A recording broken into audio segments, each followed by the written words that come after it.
Gaspar's going back, still going back, still going back. He reaches up, and that one is out of here. A 2-run home run for Brandon Motherall. Line drive, center field, hit very well. Barnes goes back, still going back. He's not going to get it. It's down. 1 run scores. Here comes Roselle around third. They're going to send him as well. The throw's coming in. Cut off. It's a 2-run triple for Zach Chamiso. Breaking ball is hit well to left field. It is gone. A home run by Clayton Coates, and he really turned on that one. That ball is way out of here. I mean, way out of here. A home run for Trey Fleury, number 2. And I think Trey has made a statement, and that statement is, I want to be the post-game guest on the Lincoln Potters broadcast on the Stones Radio Network. That ball's hit high. It is hit far. It is gone. A 3-run home run by J.T. Walden. High fly ball. That's well hit to left field. Brum goes back, still going back, reaches up. That ball is out of here. Brennan Roselle, the Fighting Zebra alum, pounds one to left field. The Potters lead this one 12-3, and somehow he's got the flag too. Potters fans, Potter up. Hello and welcome to the Team Stadium in Lincoln, California for another exciting night of Lincoln Potters baseball. I'm Mark the Phantom Lowe, alongside my partner, the great Stones McCoy, as well as Engineer Riley. And tonight we bring you the final 4 games this week between your Potters and the visiting Healdsburg Prune Packers. Now, Healdsburg won last night 14-1 to take the first 3 games of the series and run their season record to 8-0, including 4-0 in CCL play. The Potters managed only 3 hits on the night, and manager John Peters knows his club will need to improve on that number to avoid the sweep tonight. It's Potters and Packers at the Bean, and we'll start it off with lineups in our first pitch right after this short break on the Stones Radio Networks. It begins on the farm, where hard work breeds motivation. Care is taken under watchful eyes. With new growth comes inspiration, where playtime is mandatory. Welcome to Dueling Dogs Brewing Company. Meet the Stevens, a husband and wife who work hand in hand to craft exclusive small batch beer, mead, and cider. Using locally sourced ingredients to ensure freshness in every glass. Where a community of farmers, local artisans, and amazing food make for a truly inspired atmosphere.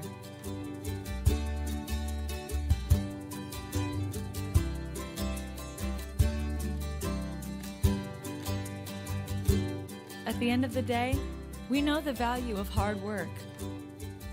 The families it unites, it's in the pride we take, the stories we tell, and the best friends who are cherished. Dueling Dogs Brewing Company. Being in the market for a new home comes with more than just buying a property. It is finding the right house in the right neighborhood in the right community. Since 2005, Lori, with Frey & Associates Real Estate, has lived and worked as a real estate broker in Lincoln. She is passionate about local organizations and volunteers with them as well. She's knowledgeable, she knows, she asks a lot of questions, she gets things done.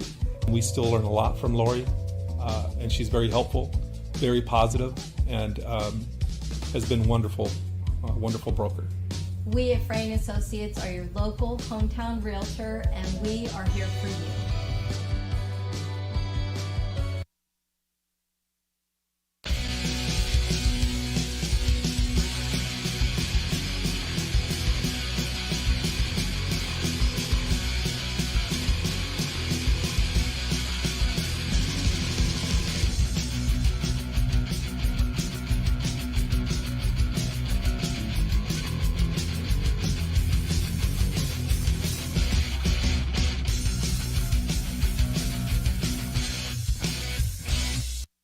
Lincoln Potters Baseball. Placer County's best-kept secret is back for another exciting summer at historic McBean Stadium.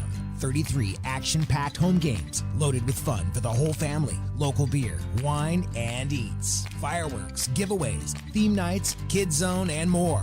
Come join in the fun and enjoy small-town baseball with Major League Entertainment. Tickets on sale now at LincolnPotters.com. Lincoln Potters Baseball. Come on out and join in the fun. And welcome to McBean Stadium in lovely Lincoln, California. It's a Thursday night. What a tremendous rendition of our Star Spangled Banner, proving it's the voice. And it doesn't matter if the words are kind of like generally what they meant to say. I don't think Francis Scott Key knew exactly what he was talking about anyway. So if you want to interpret them in your own way, I say go on and do it as long as you got the voice to pull it off. And boy, did she ever. We're ready for some baseball. Mark the Phantom Low here with my engineer. His name is Riley. That's all. We call him Riley. We don't have a last name. We don't have anything else. Don't know anything about him. Just call him Riley. Stones McCoy lurking somewhere in the back end. So is Kenny, the fantasy guy, the speedy KP, Kenny Parker. He is also here. He brought his kid into the press box.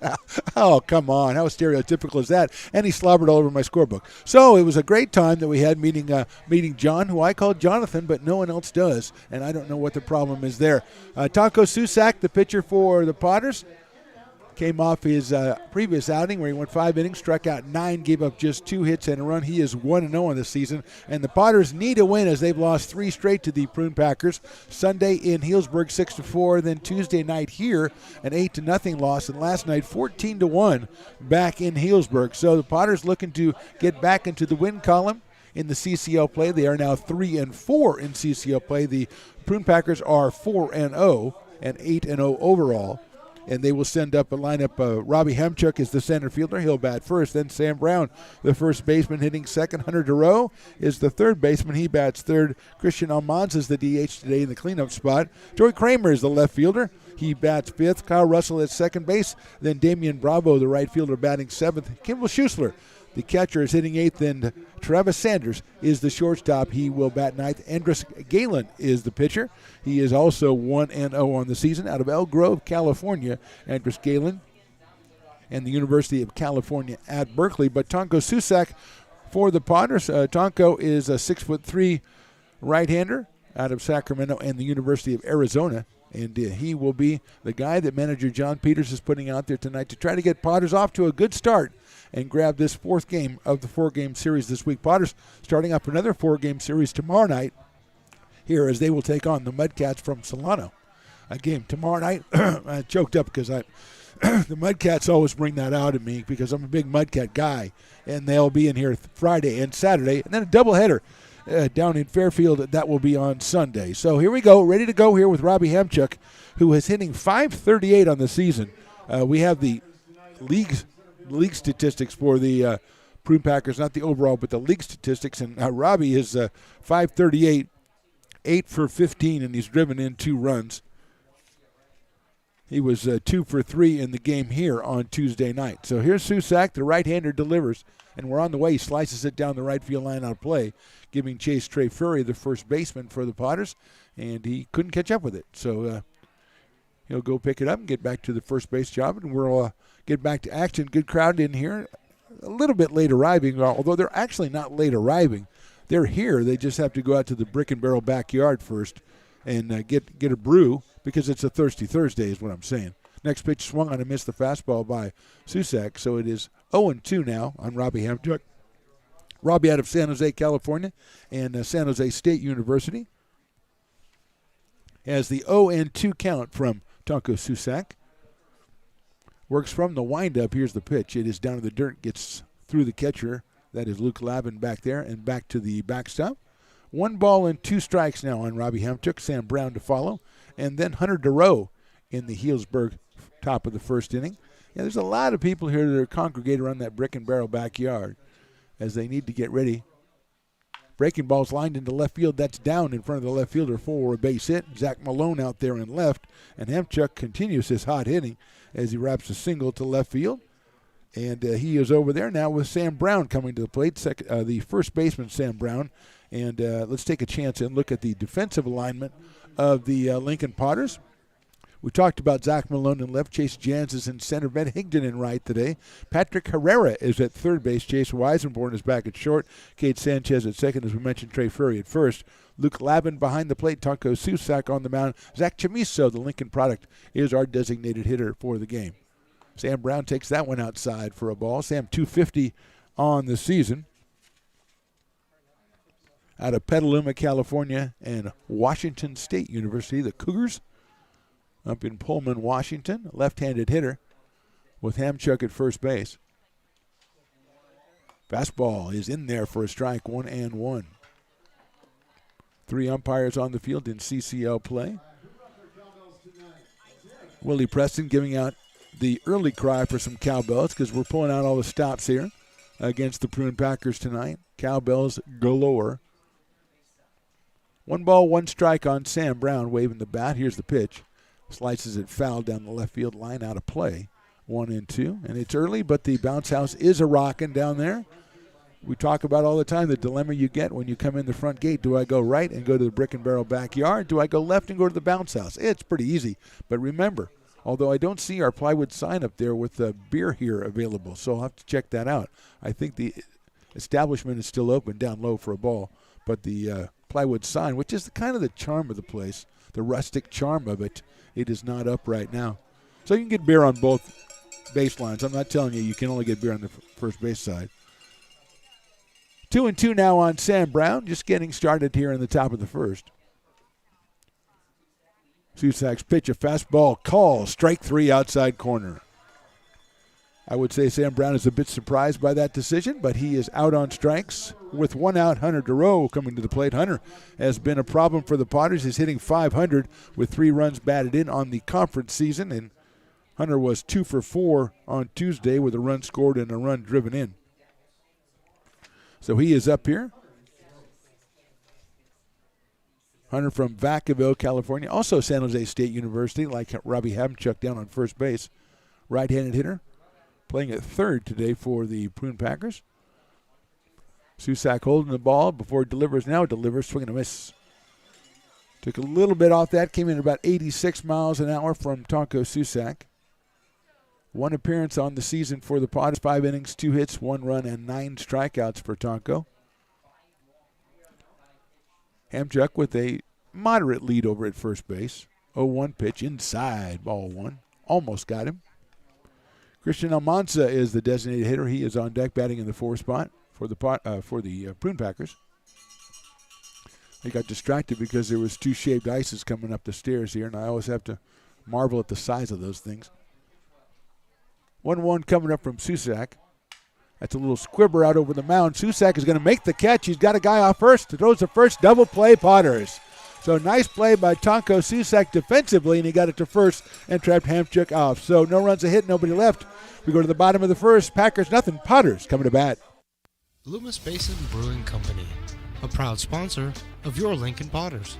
Visit them at 3277 Swetzer Road in Loomis or call 916-259-2739. Have you ever wondered, what is CMN? I thought so. Let me help. CMN stands for Children's Miracle Network, a non-profit organization that raises money for children's hospitals. Locally, UC Davis Children's Hospital is your CMN hospital, the only one in our area. It is a nationally ranked comprehensive children's hospital that provides the highest quality of care to pediatric patients like me. How is this level of care possible? With help from CMN donations. CMN teamed with corporate partners and community donors to fundraise for things like equipment, research, and patient care. All money raised locally during campaigns like this stays local to support children treated at UC Davis Children's Hospital. Sick and injured kids can't wait to get the care they need. And thanks to generous donors, partners, and fundraisers like you, we don't have to. Please give wherever you see the Miracle Balloon, and thank you for supporting CMN at UC Davis.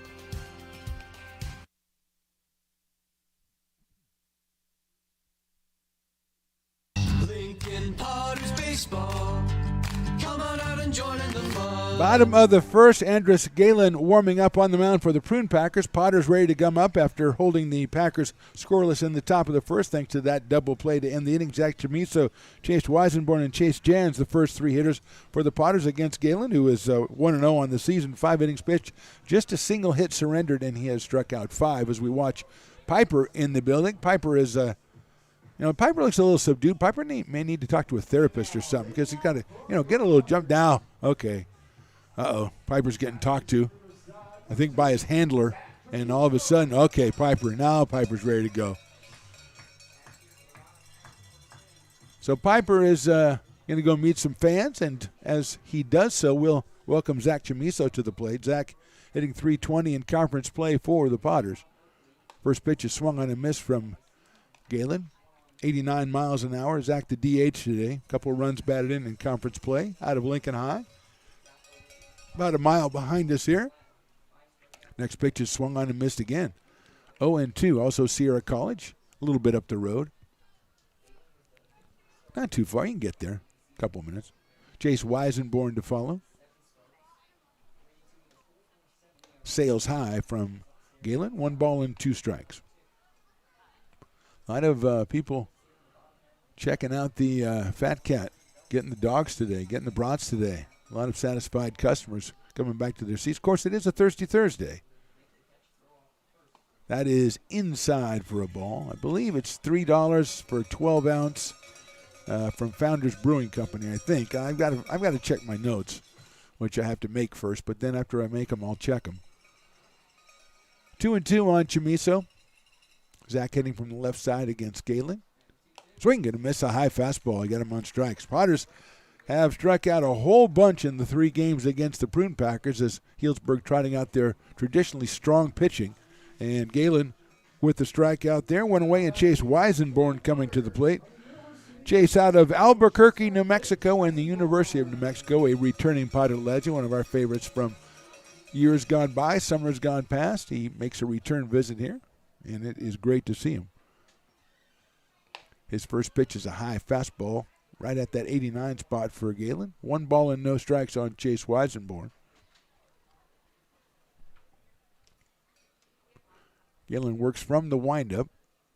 Breaking ball outside, 2-0. Behind the plate, Kimball Schusler for the Prune Packers. Hunter Duro down at third. Travis Sanders, the shortstop today. Kyle Russell moves over to second. Sam Brown still at first base for Healdsburg. We'll get the outfield in just a second. 2-0 pitch. Weisenborn hits that one up in the air down the right field line, but foul, so it'll be 2 balls and 1 strike. Joey Kramer's out in left today. Robbie Hamchuk in center, and Damian Bravo over in right field for Healdsburg, as they are, as we said, 8-0 on the season, 4-0 in conference play.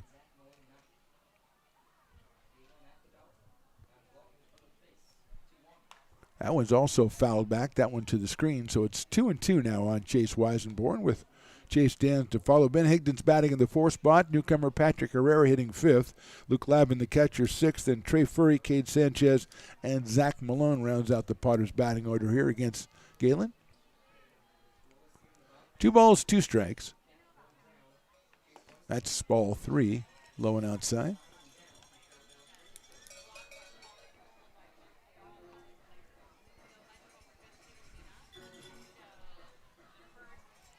Three balls, 2 strikes on Chase Weisenborn, 1 out, bottom of the first inning. Outside, call, strike 3 on the corner. A very large corner for the second out. Weisenborn is out on strike. Second strikeout for Galen. Here's Chase Jans, who's .533 average in conference play with 3 runs batted in for the center fielder from Overland Park, Kansas, and the University of Kansas. And if you recognize the name, you probably watch SportsCenter Top 10 highlights. He's a highlight-worthy outfielder from the University of Kansas. He stepped in here against Galen, who's struck out 2 to start this one. That one's outside, 1-0.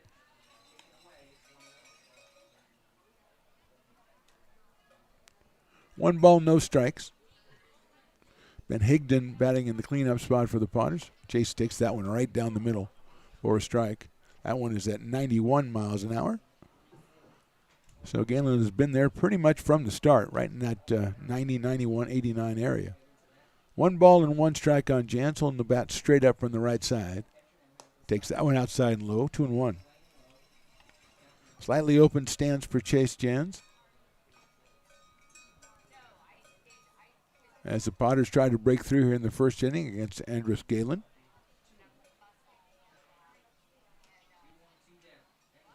That one's fouled at the plate. Got Schussler a little bit. He looks to be okay. 2-2 now.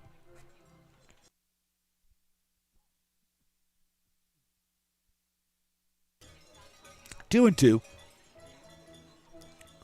Schussler, the big catcher, settles back in behind the plate. JP, John Peters, the manager of the Potters, working the third base coaching box. Looking pretty dapper out there.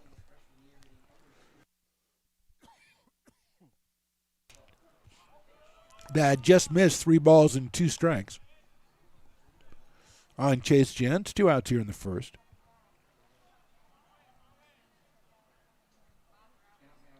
Now that guy, he got a couple different entrees. I like that. Looks like some sort of nacho thing. 3-2 pitch, call, strike 3. So a good inning for Galen. He strikes out 3. We go to the second. Potters nothing, Packers nothing. It begins on the farm, where hard work breeds motivation. Care is taken under watchful eyes. With new growth comes inspiration, where playtime is mandatory. Welcome to Dueling Dogs Brewing Company. Meet the Stevens, a husband and wife who work hand in hand to craft exclusive small batch beer, mead, and cider. Using locally sourced ingredients to ensure freshness in every glass. Where a community of farmers, local artisans, and amazing food make for a truly inspired atmosphere.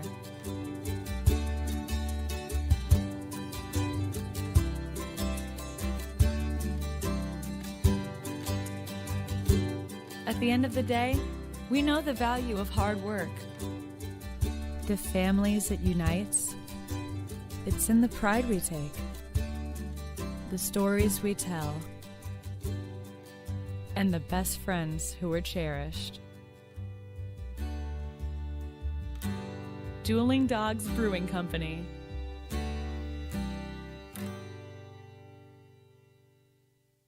Lincoln Potters Baseball.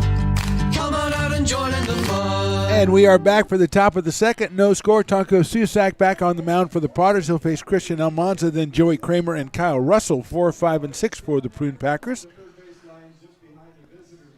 Almanza hitting .429 on the season. He's out of Stockton, California, the left-hander at St. Mary's College.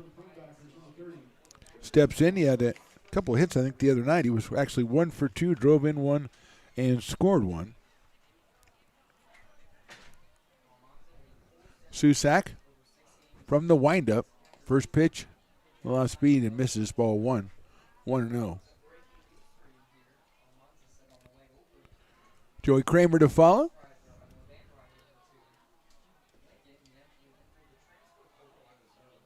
That one's down in the dirt, 2-0. Luke Lavin behind the plate for the Potters tonight.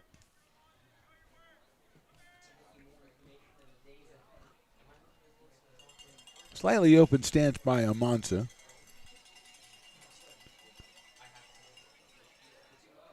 That's hit to the right of shortstop, picked up by Weisenborn. He's going to have a long throw across the diamond, and he makes it perfectly. Chase Weisenborn with an excellent defensive play, and Almanza is retired at first by a step. 1 out here in the top of the second, and here's Joey Kramer. Kramer out of Rohnert Park, California. Also Washington State University, hitting a .286 with a couple runs batted in. Joey was 0 for 3 in DHing role on Tuesday night. Almanza actually came in for Joey Kramer. But Joey's batting in the 5th spot, playing left field here today. Breaking ball swung on and missed.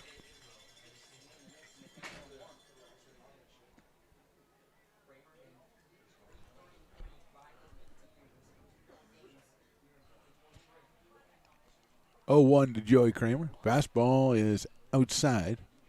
1-1. Kyle Russell to follow for the Prune Packers. Undefeated so far in 2023. That's a fastball, swung on and missed. 92 from Tonko Susak on that one. And he's ahead in the count now, 1-2. Another good crowd out here. Perfect day for baseball. Really beautiful day for baseball. Crowd hanging out, walking around. A lot of walking around so far. You got to get situated. Still early. 1-2. Inside. I think that might have hit him. It did. So Susak loses Kramer on a fastball that rode inside to the right-hander. So he'll go down to first base, and Kyle Russell will come to the plate. Kyle from Washington State as well. He's from Washington University Place in Washington, the senior right-handing infielder. Steps in, he's at 284, or 294 on the season so far for the Prune Packers. He's up here with a runner at first base and one out. Kramer with a good lead over at first. Susak to the plate. That one rides in on Russell, but just misses him. 1 ball and no strikes. Damian Bravo, the right fielder, to follow here in the second inning as Susak got the first out on a ground out, then lost Kramer, hit him. That one is swung on and missed. Actually fouled into the catcher's glove. 1 ball and 1 strike. I'll have to get Stones McCoy or maybe KP will go down there and research why they don't have the plywood sign down there that says beer here, which was the best sign ever. It's a charm thing. That's in there, strike 2.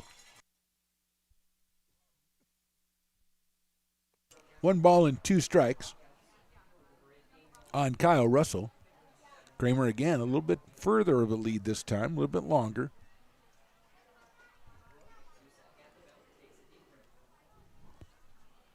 Takes his time.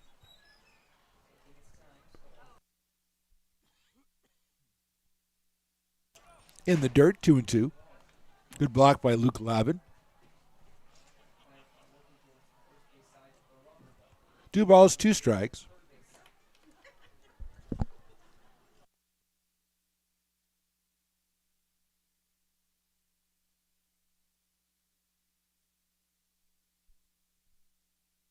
Two pitches foul back. So we're still at 2 balls and 2 strikes. Kramer's still down at first base. 1 out here in the second. Cowbells are going out. Pretty good cowbell demonstration out here.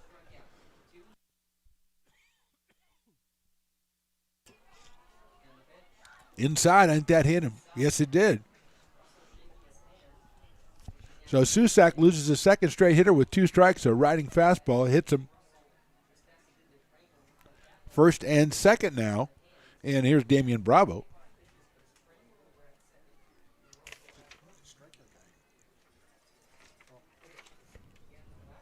So Damian Bravo steps in out of Haltom City, Texas, and Texas Tech University.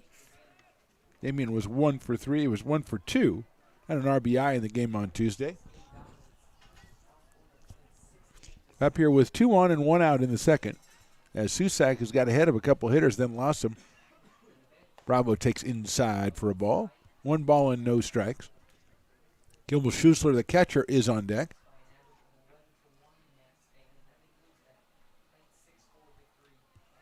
Potters trying to get up. They got out of first inning with a double play. Trying to get out. They were 3 straight strikeouts in the bottom of the inning, so obviously they want to hold the Prune Packers down as much as possible here. No free runs. That's in the dirt again, 2-0. Nice job by Luke Lavin to keep that one in front of him, keep the runners from advancing 90 feet, but still 2 balls and no strikes now on Bravo with Schussler to follow. Damian Bravo hitting in the number 7 spot, 167 on the season for the Prune Packers, in the conference season, that is. That's swung on and fouled into the catcher's glove. 2 balls and 1 strike now on Damian Bravo. Prune Packers wearing their gray and purple, burgundy wine country jerseys. Potters are all in that crazy powder blue with the orange, and it really pops. I think Riley will agree with me, Engineer Riley. We don't know anything about Engineer Riley. Fastball in there, call strike 2. I think we prefer to keep it that way. A man of mystery who just shows up to engineer games and then disappears into the night. You never know really where to go. Sometimes he'll go west, sometimes he'll go east. You don't know where he's going. 2-2 now on Damian Bravo. Potter's playing him straight away in the outfield, medium deep. That's fouled out of play to our right. 2-2 on Bravo. 6'1", 195. Just a sophomore at Texas Tech this year. So he's got some time left. I believe they're the Red Raiders, but I'm not positive. So don't say it then. Okay. Here's the 2-2. Susak taking a lot of time in his stretch. Off-speed pitch misses 3-2. 3 balls, 2 strikes. So one of those key early game pitches here for Taco Susak and the Potters. Cowbells are, they're pretty good action on the Cowbells so far. 3-2 coming up from Taco.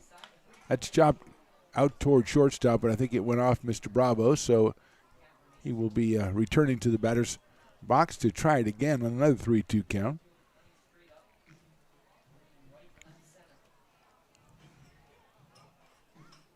Patrick Herrera down at third, a couple steps behind the bag. Weisenborn at short today.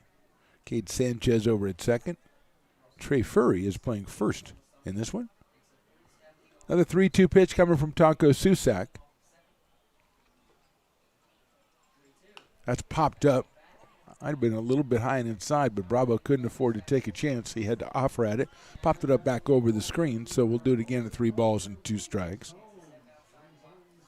Potters are 3-4 in the conference season. They took 3 of 4 from the Sonoma Stompers to open the campaign. Now they'll play 4 against the Prune Packers and then 4 in 3 days against the Solano Mudcats. We're here tomorrow. We're here Saturday. Saturday, 6:05. Remember, it's a fireworks night. So if you're coming out. That one is right down the middle. Call strike 3. Second strikeout for Taco Susak. That brings up Kimball Schuessler, hitting at 111 in conference play. Kimball out of Lano, Texas, and the University of Texas at Austin. He is the Dueling Dogs batter, which means Dueling Dogs 50% off if he were to strike out. So 2 for 1 or 1 for a half or 4 for 2. You do the math, but it's worth it. That's all I'm saying. But more importantly for the Potters, they need this third out with 2 runners on in the second. Schuessler takes that one in for a strike. Kimball was 1 for 4 with a run batted in and a sacrifice fly in the game on Tuesday. Oh, I forgot about the Dueling Dogs batter against Barks. I forgot about the Barks. I always put that out of my mind about the Barks. I'm not a fan of the Barks. Here's the 0-1. That's hit foul down the first base line off the screen. So we're very, very close. 2/3 of the way, I'd say. .667 or 66. You know what I'm saying. We're almost there. Engineer Riley, for all his mysterious ways, kind of getting into this. The Dueling Dogs batter, he's kind of getting into this. I mean, he brings his own beverages from home, of course. But still, he's hoping for the patrons to get the bargain. 0-2, Susak looks the runner back. The 0-2 pitch swung on and missed. He got him on strikes. So Susak comes back with 2 strikeouts. Everybody drinks for half price, and we're back for the bottom of the second. So far, no score. Astro Air Design Incorporated, where you feel the difference. We are a locally owned and operated heating, air conditioning, and custom sheet metal company committed to the highest quality of craftsmanship at a competitive price. Our trained and certified technicians have the knowledge and experience required to install, maintain, or repair your home comfort solutions. Our upfront pricing gives you the peace of mind because you know your price is locked in. Call Astro Air Design Incorporated today.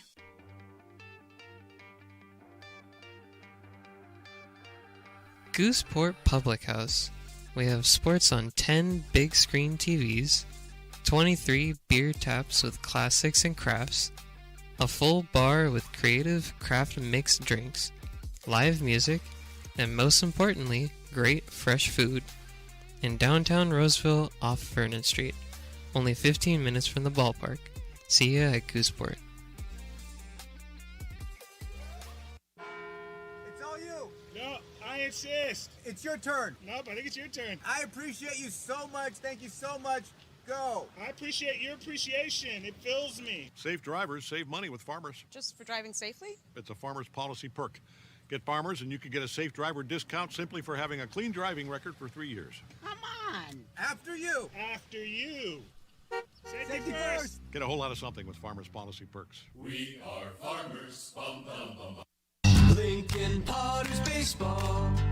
Come on out and join in the fun. Well, fans, welcome back to the bottom of the second. We're a little bit elated over the fact that Tonko Susak struck out 2 straight hitters, but now it's all gone because Piper the Peacock, sure, we expect him to lose, but I don't know, was he in the middle of doing something else? I mean, he's at second base, all the racers. You saw it on the Stones cam between innings. And all of a sudden, he's out for a stroll in the park or something. I don't know what he's doing. And all of a sudden, he's being passed by all kinds of people. And I don't even know if he's crossed the plate yet. It was a terrible performance. It was not worthy of Piper, and I want an investigation. I'm launching a full-scale investigation, and I will put the interns in charge. I'll put Zip Tie in charge, and he will get to the bottom of this, and we'll find out if now maybe Piper is under the weather or something. Sure. Or maybe Piper has a gripe against somebody. Maybe he's mad at somebody. We'll see. We'll find out for you. We cannot let this go. But back to the ball game. Ben Higdon, Patrick Herrera, Luke Lavin in the bottom of the second against Andres Galen, who struck out all 3 batters he's faced so far, so that's a pretty good stat for him. Struck out 5 in 5 innings his first outing, so he has struck out 8 in 6 innings so far. He's given up 1 hit this season. Swing and a miss by Ben Higdon. 125 for the season for Ben. Comes to us from Paducah, Kentucky, and the University of Kentucky. Takes that one high, the fastball, 1-1. 90 miles an hour by Galen. Ben in the Community College Player of the Year this year, so eager to see him for a summer with the Potters. And he's got a 1-1 count here. He takes down low, the left-hand hitting right fielder. Patrick Herrera to follow.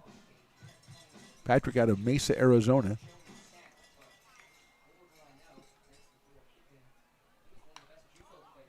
That is fouled out of play by Ben Higdon.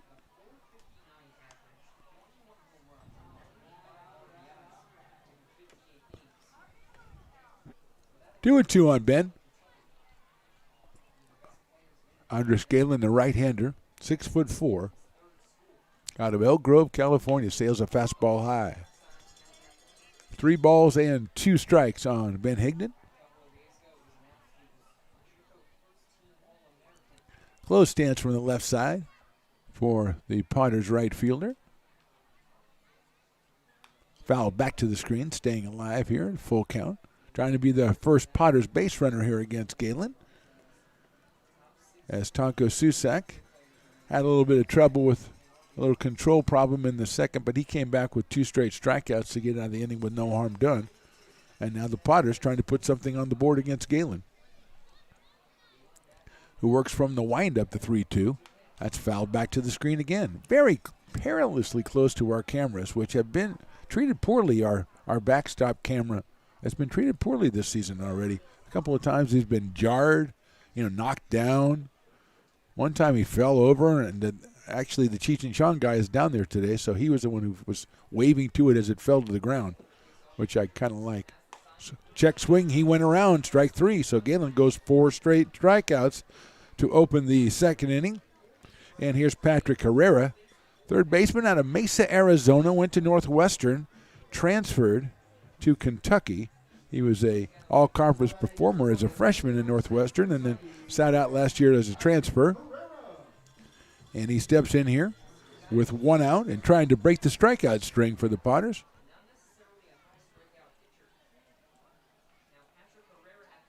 Herrera pops that one down the right field line, giving chase as Sam Brown. He seems to have a beat on it, makes the catch in foul territory. So didn't strike out, but popped out. 2 outs here in the second, and Luke Lavin, the catcher, will come up to the plate. Luke comes to us from Laguna Beach, California. He is headed to Stanford University, and our best wishes to Stanford coming up this weekend, starting off the College World Series.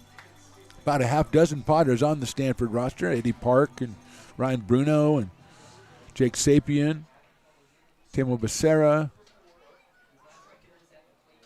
Lavin takes on the outside corner, Carl Strike. Also Nick Dugan, another one. So a lot of Potters in Omaha. Best wishes also to Potter legend Drew Stahl, who's there with Oral Roberts University. There's a line drive to the right of shortstop. Shortstop picks it up. That is Travis Sanders, and retired is Luke Lavin. So 1, 2, 3 for the Potters in the second. We go to the third. Packers nothing and Potters nothing.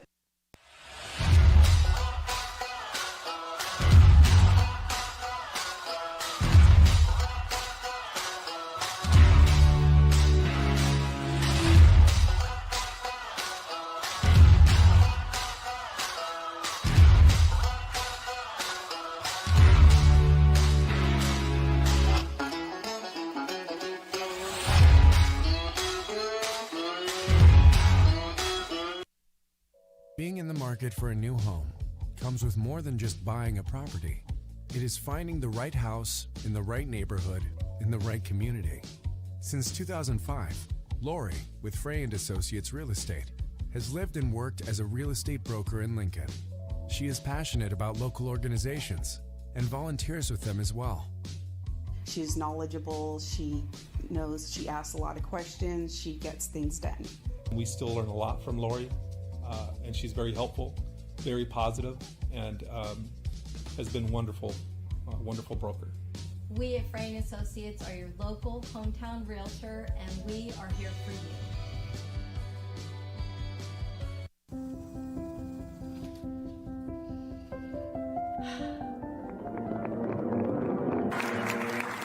Welcome back, Olympia's 5th grade orchestra. Perhaps there's no place like your home because you made it so at RC Willey.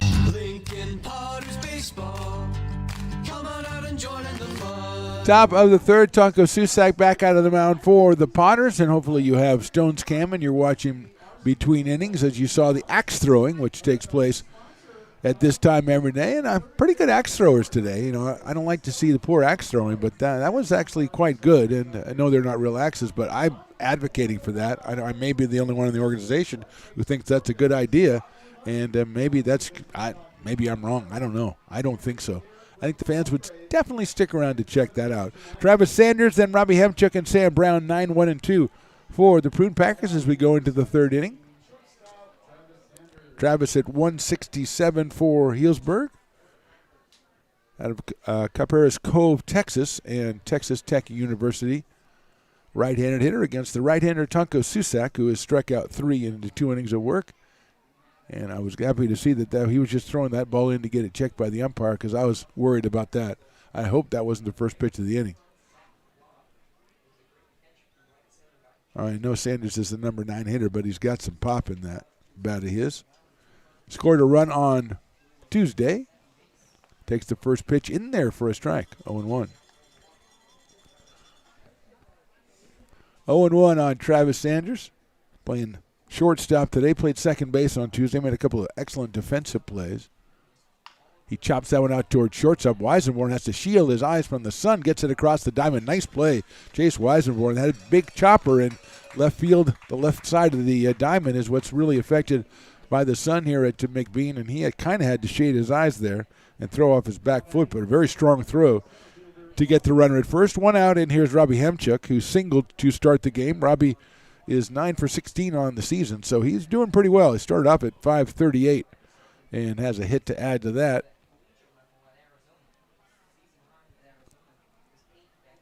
Right-handed hitter, and the right-hander Susak. That is outside for a ball. 1 ball and no strikes on Robbie Hemchuk from San Jose, California. A Spartan of San Jose State.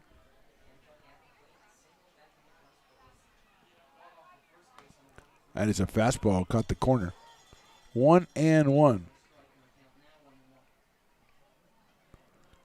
Some of the people that beat Piper in the race, some of them may even be able to walk. They're 2, 3, 4 years old. That doesn't matter. Piper phoned it in, so that's chopped fouled on the right field line.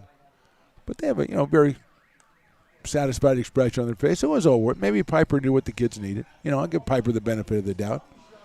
Maybe he just sensed that's what was needed at the time. He's very intuitive, is Piper. 1-2 on Hemchuk. Fastball too high. That's up there at 93 from Tonko Susak. And he's even in the count at 2 balls and 2 strikes. Brick and Barrel Backyard doing fantastic business. Our own Kenny Parker, the fantasy guru, was down there checking out the action. There's another little chopper over toward short. Cut off at third by Herrera, and that's over to first base for the out. Nice play by Patrick Herrera, and a chopper that seemed to be headed toward Weisenborn at short, but had it gotten there, he would not been able to throw him out in time. Hemchuk is retired for not many times in this series, and here's Sam Brown, who struck out looking back in the first inning. The first baseman out of Petaluma and Washington State University. Hitting .250 on the year coming in for Healdsburg. Left-handed hitter against Susak, who has quickly gotten the first 2 outs here in the third. And I want to jinx him on that. That's chopped back to the screen. Again, just missing the camera. I don't like that. I'm getting nervous. I got distracted watching everybody walk behind home plate with beer. I mean, it just looks like the best time in the world. There's a guy with a hand truck. I don't know what he's doing. Oh, that's Nolan. Okay, sorry. 0-1 inside for a ball, 1-1. I don't know when they calculated the size of shaved ices. I don't know who decided that a giant globe full of shaved ice goes in every one of them. I don't know. I guess, it's got to be a bargain at any price. Swing and a miss. Down in the dirt, 1-2 on Sam Brown. Whoever made up the ice to price ratio actually probably got it right, because you see a lot of shaved ices. So, I guess they're geniuses. I just hope they don't take the shaved ice in the bounce house. 1-2, here's Susak from the windup. High for a ball. 2-2, that one registers at 94 miles an hour. Sam Brown stepping in. Left-handed batter, pretty much squared up stance against Susak.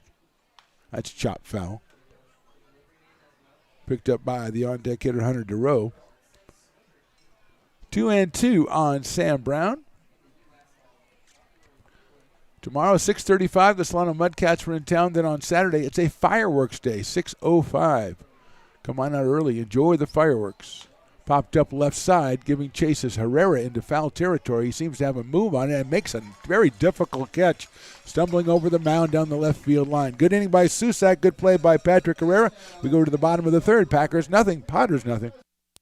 Old Town Pizza, a proud sponsor of your Potters baseball, will deliver you a slice that you won't soon forget.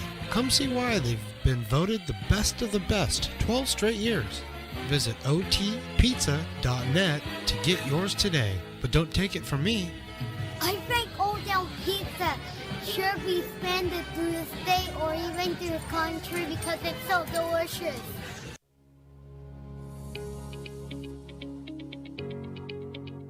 Placer Valley Tourism.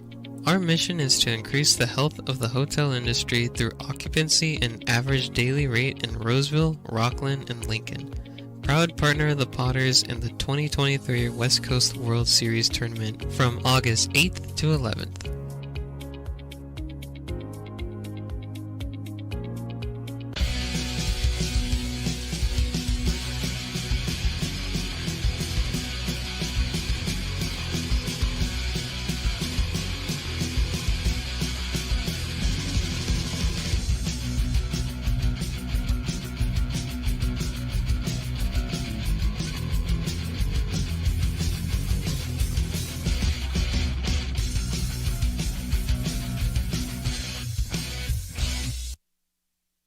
Lincoln Potters baseball.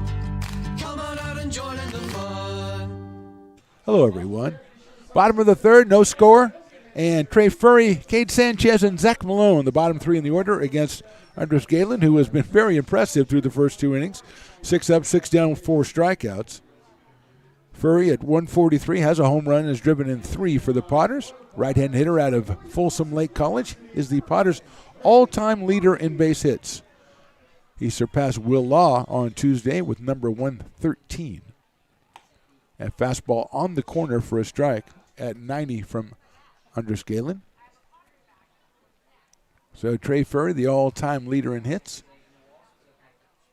And we salute the great Will Law, who's now number 2 on that list, fouled back to the screen.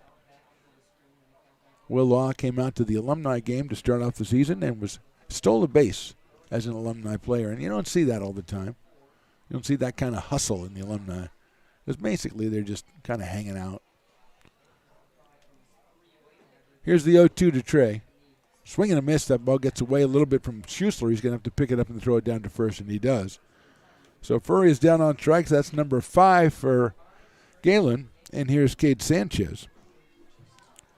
Cade overall hitting over 300, 241 in conference play with a couple of runs batted in.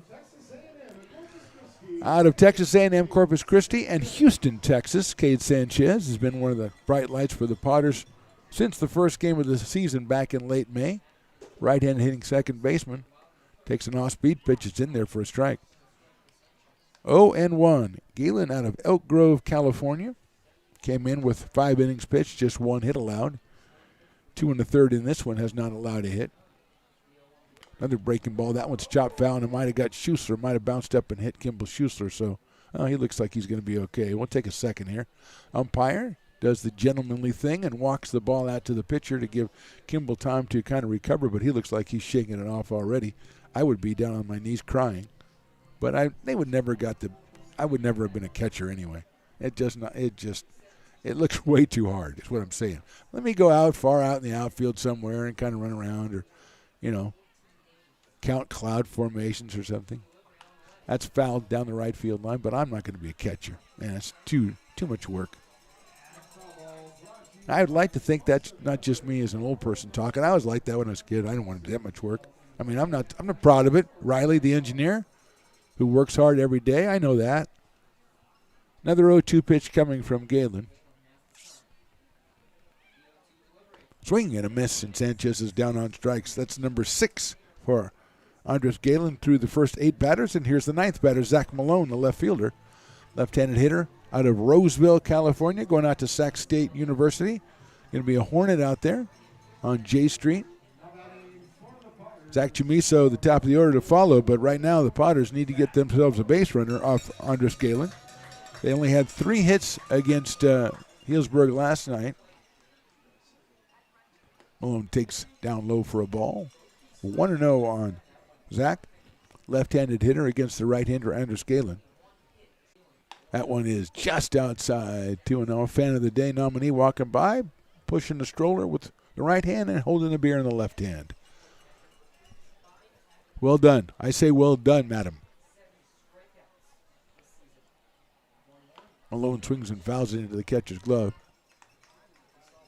1 ball and 2 strikes on Zach.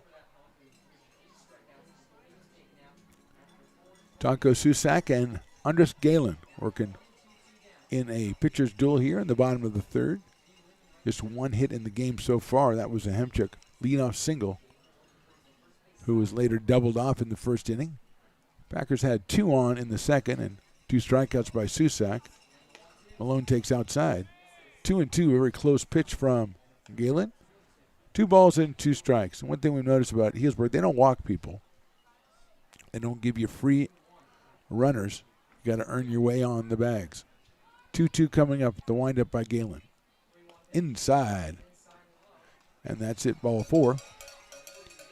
So Malone goes down to first base, and just when I say they don't walk people, my reverse psychology works again. Thank you very much. And Malone is at first base with Chamiso coming to the plate. Zach struck out his first time up. 300 hitter in the conference games for Zach Chamiso with a couple of runs batted in. The Lincoln High product, who's headed to University of California at Riverside next year. And Zach takes the first pitch inside and low. 1-0 on Zach Chamiso. Defensively, the Packers straight away and deep in right for Zach. Medium deep in left. Actually deep in center. Hemchuk has given himself a little bit of room out there in center field. 380 to the center field fence for McBean Stadium. Swinging a miss, fouled into the catcher's glove, actually. 314 down the lines. 330 to left and right. And 380 out, almost dead center field. Just a little bit left of the batter's eye out there by the scoreboard. 1 ball, 1 strike on Zach Chamiso. inside for a ball. Nice play by Schussler to keep that one from going to the backstop. 2 balls and 1 strike. Potters 9-6 on the season. 3-4 in conference play. They continue conference play with 4 games in the next 3 days against the Solano Mudcats. 2 at home and a doubleheader on the road on Sunday. 2-1 to Zach. Takes down the middle, call strike 2.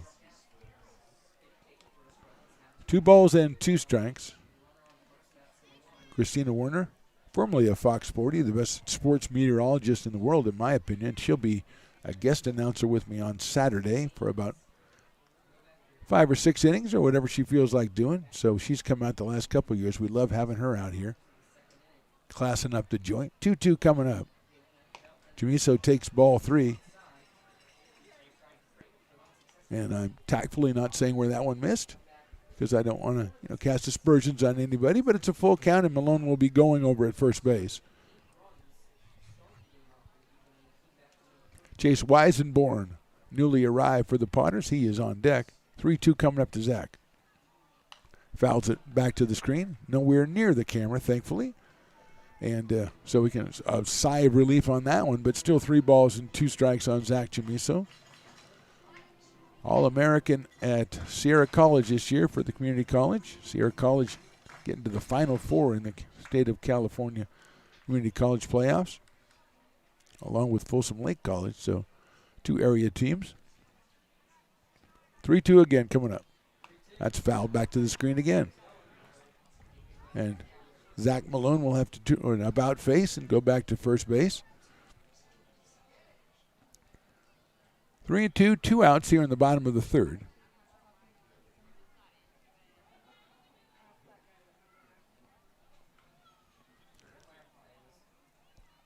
Umpire asked for time, which I think a ball came out of something happened in left field because Joey Kramer went to go take care of it. Now he's back in action.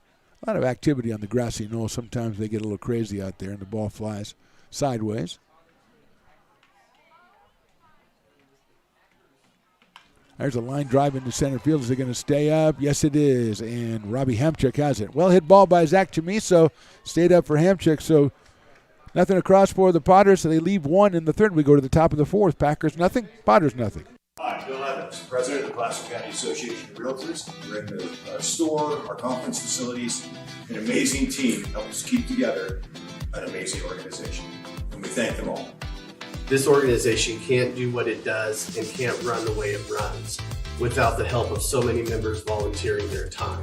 The success of the Placer County Association of Realtors is largely dependent on our active volunteer members to help our organization and industry. The work of our committees greatly impacts our ability to champion efforts across the board and giving back to the Placer County community wherever we can. Like all service organizations, I wanted to serve. And getting involved with the affiliate committee was the perfect way to do that. I love being able to serve my community with my business friends and other leaders and give back to those who are in need. The thing I love about the PCAR committees is they all work toward the same goal of bringing the community together to support those in need in our surrounding area. I instantly came to the meeting and had a wonderful time, felt like I was a part of something bigger, and it was just the start of my leadership journey.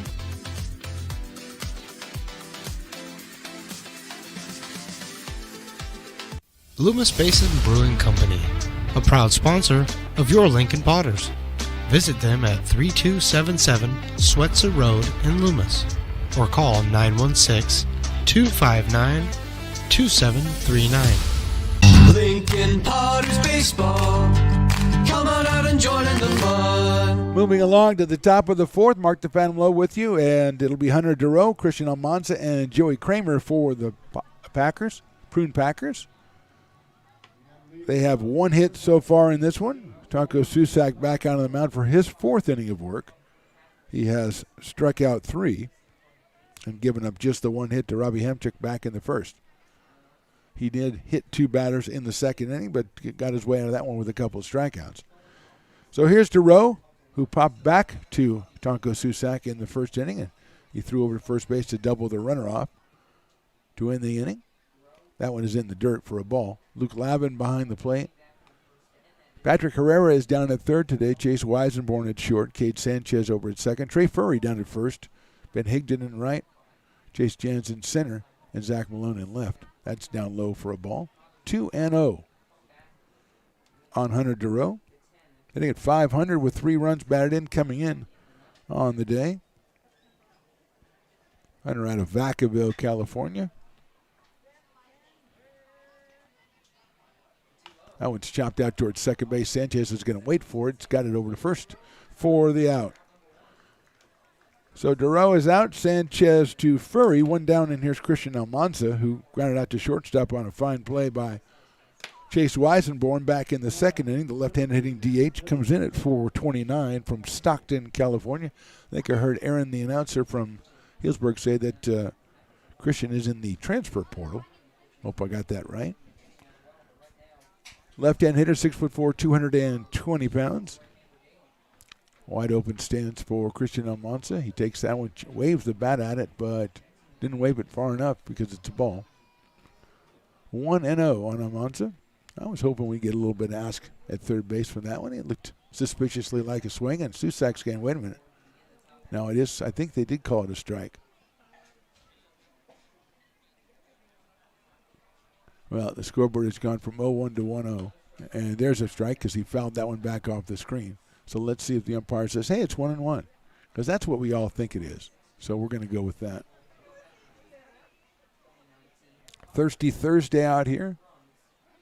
Founders Brewing Company was behind that whole movement. I think it's $3 12-ounce beverages from Founders Brewing Company. Well, that's a great deal. I mean, come on. The $3 beer. Are you kidding me? That's a fastball on the inside corner. That should even the count at 2 balls and 2 strikes.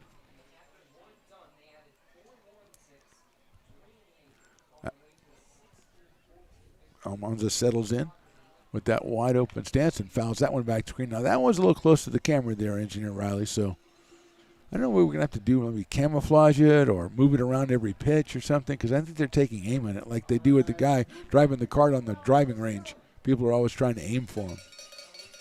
Well, we have other cameras. They don't know. We have other cameras. We'll be okay. 2-2 from Susak. Lines it down the left field line over the dugout, and that was headed right to the bounce house. Fortunately, it did not get to the bounce house, but dangerously headed that way. Of course, everybody in the bounce house is in the bounce house, so you're not getting in there. I'd just like to contrast that crowd with the crowd at the back. Oh, man, the Brick and Barrel backyard is rocking today. 2-2 pitch, swung on and missed, fastball at 94 miles an hour for the strikeout. So 2 down here in the fourth, and Joey Kramer coming to the plate. Joey had a couple strikes on him the first time he was up, and then he got hit by a tailing fastball from Tonko Susak. So Joey was down at first base, hit by the pitch. 286 on the summer with a couple of runs batted in.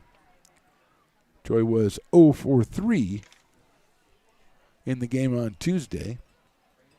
First one is in there for a strike from Tonko Susak.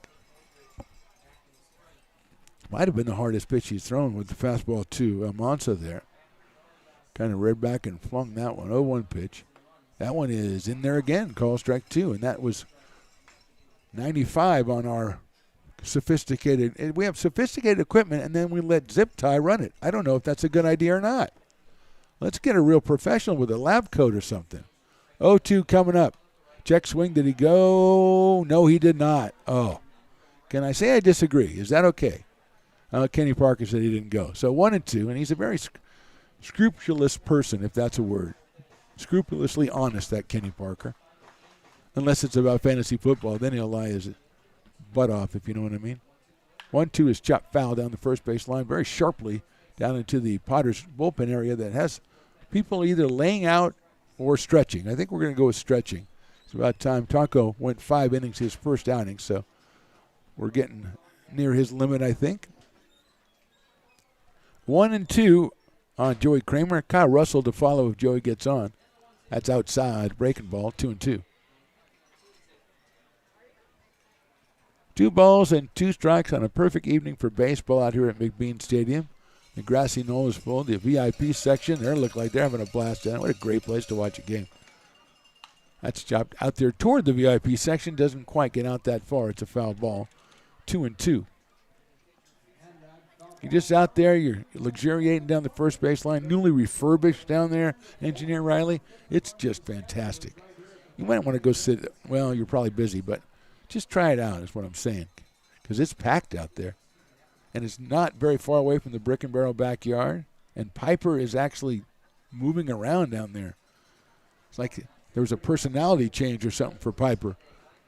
You out there dancing, a little soft shoe, a little Gene Kelly for you fans of that age, which nobody is but except me. 2-2.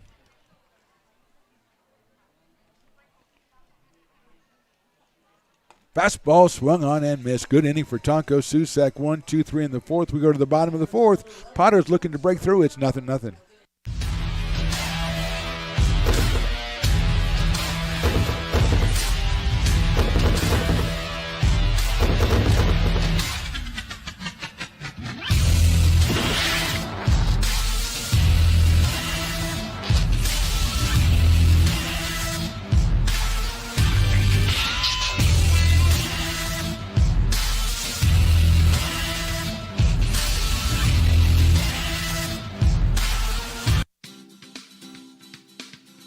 Air Design Incorporated, where you feel the difference. We are a locally owned and operated heating, air conditioning, and custom sheet metal company committed to the highest quality of craftsmanship at a competitive price. Our trained and certified technicians have the knowledge and experience required to install, maintain, or repair your home comfort solutions. Our upfront pricing gives you the peace of mind because you know your price is locked in. Call Astro Air Design Incorporated today.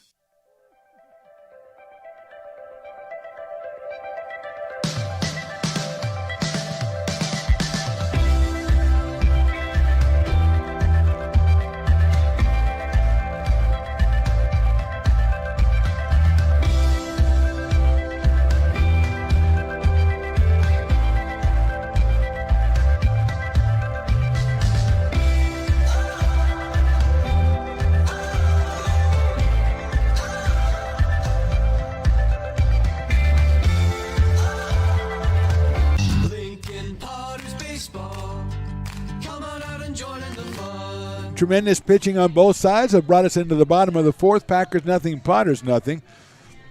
Andres Galen out on the mound for his fourth inning of work. He's been very impressive, striking out 6 through his first 3 innings. It'll be Chase Weisenborn, Chase Jans, and then Ben Higdon for the Potters.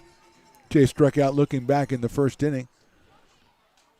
Takes that one high, and it makes any difference as a pitch. I thought was a ball. So, I mean, he and I were together on that, but unfortunately the umpire had the last word. 1 ball and no strikes.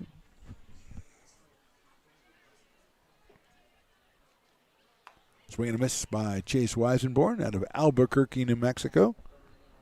1 ball and 1 strike.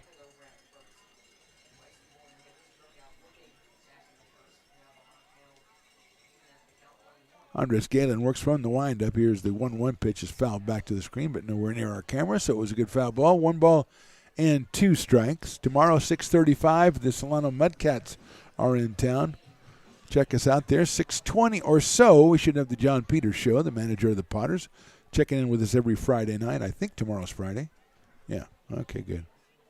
Outside to Weisenborn. And 6:35 first pitch. Then on Saturday, fireworks night, so it starts a little bit earlier, 6:05. Check us out if you're not coming out to witness the fireworks. Always a lot of fun out here at McBean Stadium. Weisenborn hits that one sharply down to third base. Handled by DeRoe. He throws it across to first for the out.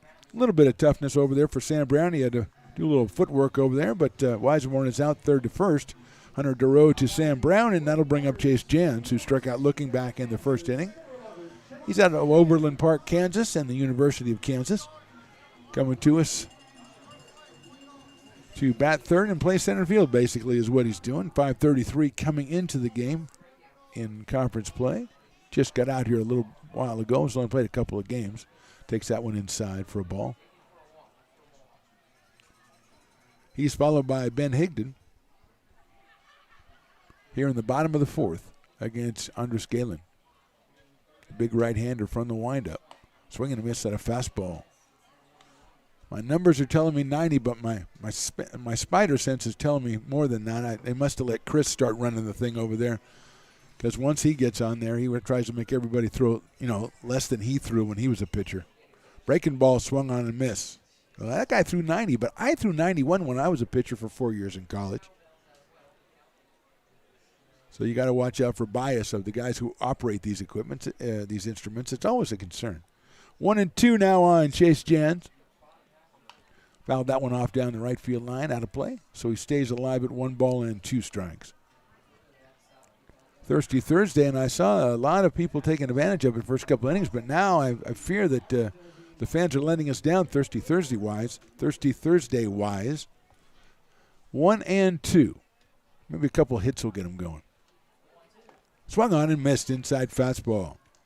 So Jans is out on strikes for the second time. 0-for-2 for Chase, and here's Ben Higdon, who struck out his first time, the right fielder out of Paducah, Kentucky.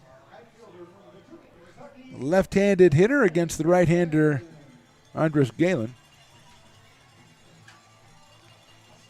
That last pitch about 92 miles an hour, so it looks like Chris is getting back on the stick over there. He's working it out. His personal problems, his personal biases. Down low to Ben. Patrick Herrera to follow if Ben can start something for the Potters here in the bottom of the fourth. So far, just the one base runner on the Malone walk back in the third for Lincoln. Higdon takes a strike, 1-1. 1 ball and 1 strike on a perfect night for baseball out here. Great crowd, fantastic crowds all season long, all summer long, averaging way over 1,100 every single game. Higdon swings and misses at a big breaking ball from Galen. 1-2. We can't thank the people of Lincoln and the surrounding area, Placer County, enough. And maybe a couple people from outside Placer County. We don't want to exclude them, but mostly Placer County. Higdon swings and misses at a fastball outside. Another impressive inning for Andres Galen. We go to the 5th. Potters nothing. Packers nothing.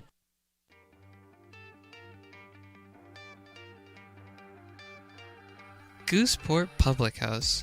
We have sports on 10 big screen TVs, 23 beer taps with classics and crafts, a full bar with creative craft mixed drinks, live music, and most importantly, great fresh food. In downtown Roseville off Vernon Street, only 15 minutes from the ballpark. See ya at Gooseport.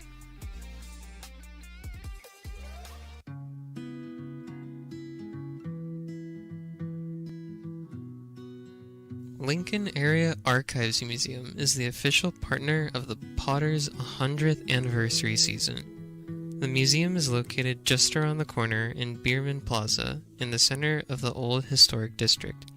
Plan your visit and learn about early Lincoln history.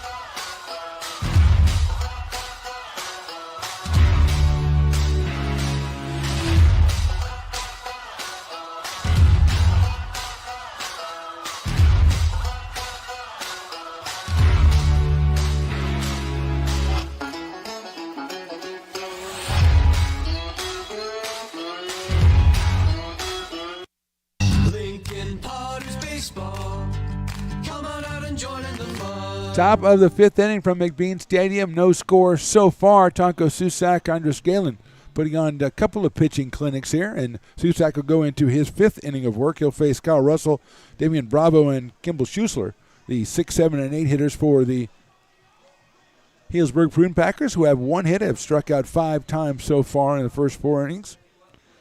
Russell was hit by a pitch, his only appearance, so he is yet to have the official at bat, the shortstop out of Washington.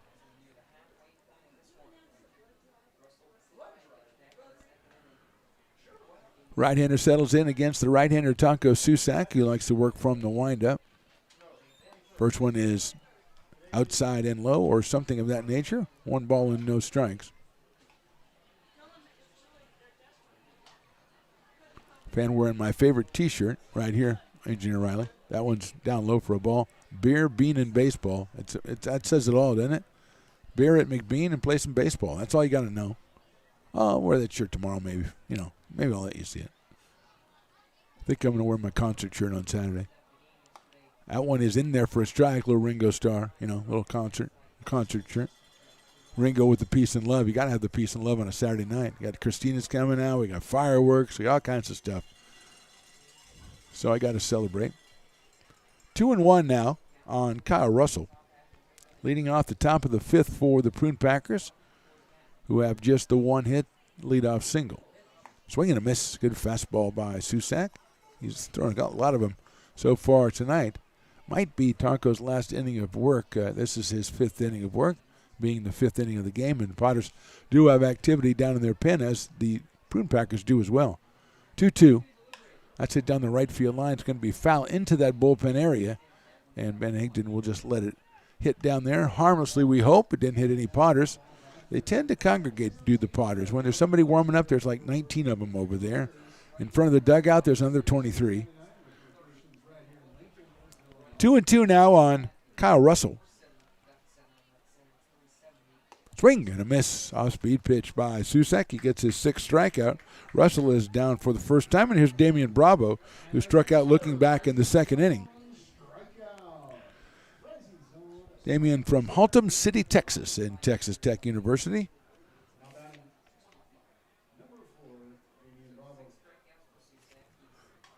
Bravo hitting at 167 coming in, conference-wise for the Prune Packers.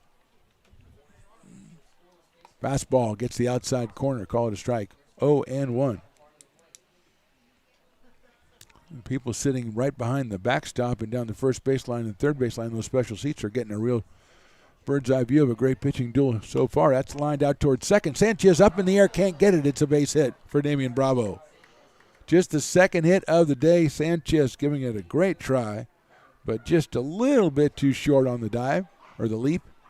And Bravo gets himself a base hit. He's down at first base, and now Kimball Schuessler will be the hitter. Kimball struck out the first time, which is doubly important because he's the Dueling Dogs batter of the game. So if he strikes out, 50% off Dueling Dogs.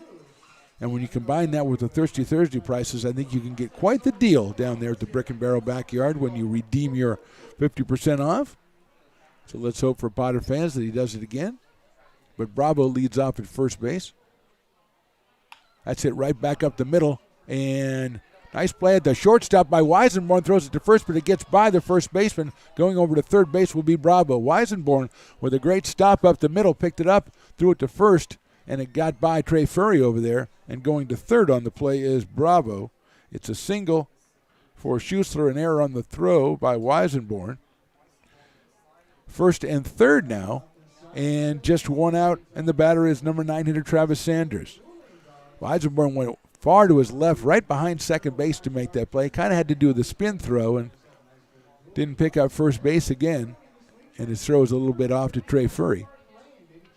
Still the double play in order for the Potters, though, with one out here in the fifth, and Travis Sanders, who grounded out to shortstop his first time at the plate.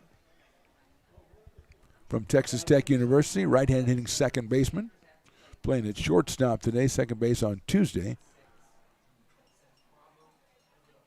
Susak sailing fastball inside for a ball. Rabbi Hamchuk, the top of the order on deck for Healdsburg.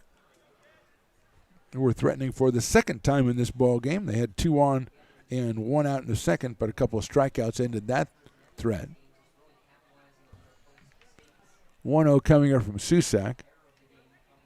Fastball is lined down the right field line, foul right toward that bullpen area.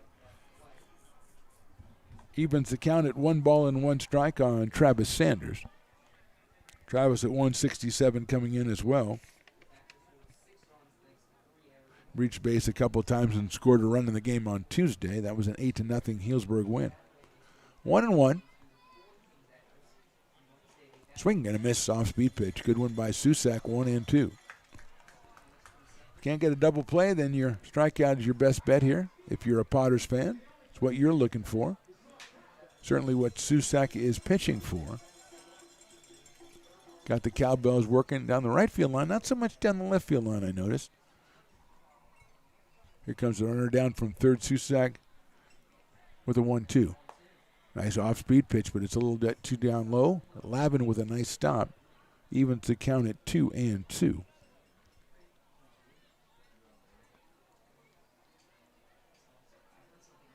Outfield straight away, pretty deep for Travis Sanders. Higdon in right.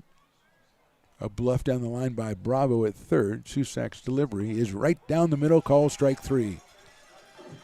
Big strikeout right there by Taco Susak, but not out of it yet as Robbie Hamchuk, who's 1 for 2 and 8 for 15 on the season, in conference play that is, comes to the plate. Singled in the first inning, grounded out to third in the third inning, so Robbie is 1 for 2 in this one, out of San Jose, California, and San Jose State University. Against Taco Susak, the Sacramento product who attends the University of Arizona.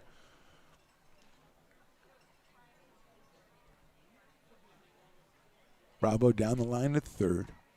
Susak to the plate. It's getting away from Lavin, and he can't find it, and Bravo will score on the wild pitch.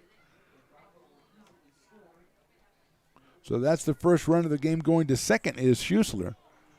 And the first run of the game comes across on the wild pitch, just a breaking ball. Nothing Lavin can do, just try to throw himself in front of it. It glanced off him and went back to the screen. So Prune Packers break through with a single run here, hopefully just a single one, as they do have the runner still in scoring position at second base. And Hamchuk with the 1-ball, no strike count. Fastball is outside, 2-0. 92 miles an hour for Taco Susak on that one.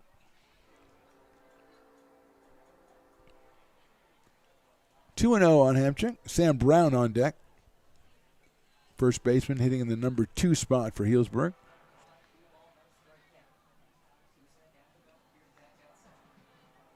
That one's fouled back to the screen. Fastball at 92 by Taco Susak. 2-1 on Hamchuk. Playing out in center field for the Prune Packers.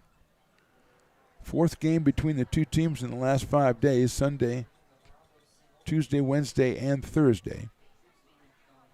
Potters go on a 3-game stretch with 4 games against the Mudcaps coming up next, starting tomorrow night. 2-1's lined into left center field. That's down for a base hit.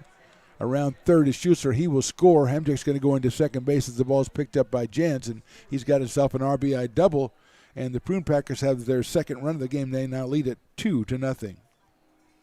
So Hamchuk is on a hot streak to start the season, and he's staying on a hot streak. John Peters is going to go out and talk to Taco Susak. He may have reached his pitch limit here in the fifth inning, so we're going to step away for just a second. We're in the top of the fifth. Prune Packers 2 and the Potters nothing.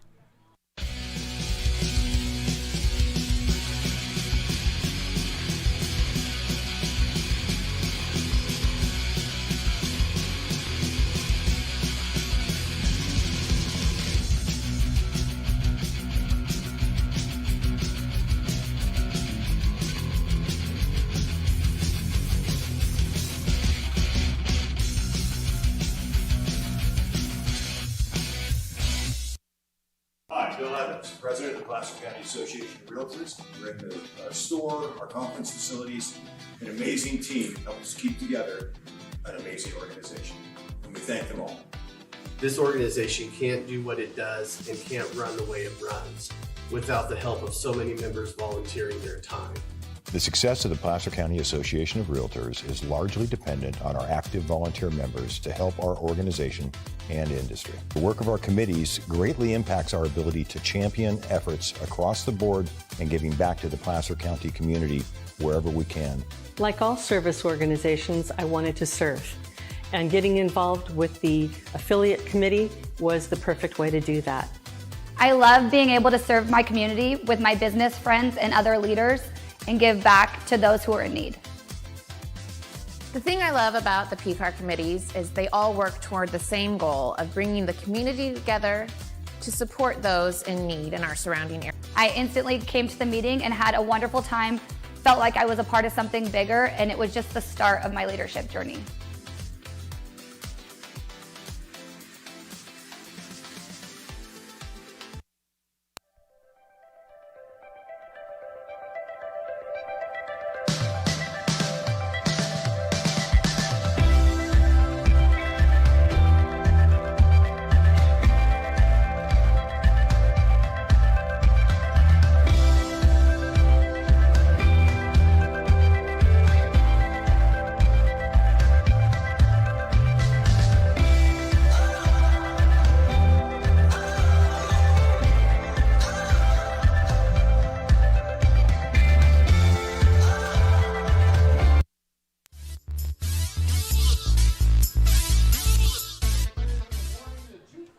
Cooper Robinson, the new pitcher for the Potters. Robinson is a 6'4" right-hander out of Folsom, California. Goes to UC Irvine. He will relieve Tonko Susak, who went 4 2/3, gave up 4 hits, struck out 7, hit 2. He is allowed 2 runs, responsible for Hamchuk out at second base.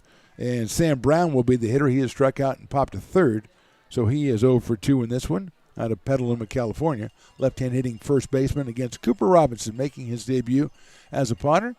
The first pitch is fouled down the left field line over by the grassy knoll. And what a play out there in left field. That was a tremendous catch. A guy reached up and caught the ball. I think that was the foul ball he caught. That ball went a long way. And what a play. Sign that guy up in left field on the grassy knoll. The grassy knoll All-Stars now have a new member. 0-1 to Brown.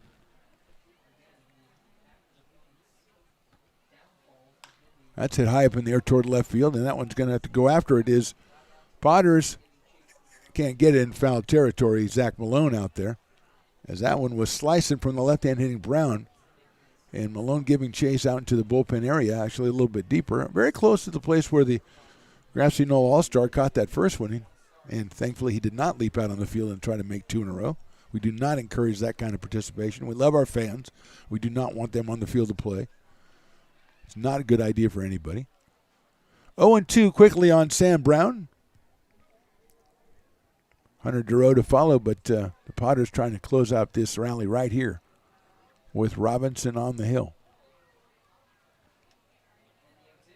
That's popped up left side again. Everybody giving chase down the left field line, and it hits in the middle of 3 Potters in that foul bullpen area down there, down the left field line. Patrick Herrera giving chase, Weisenborn giving chase, Zach Malone giving chase. None of them could really even get that close to that one. Perfectly placed in between all 3 of them. They tried the pincer maneuver. It did not work.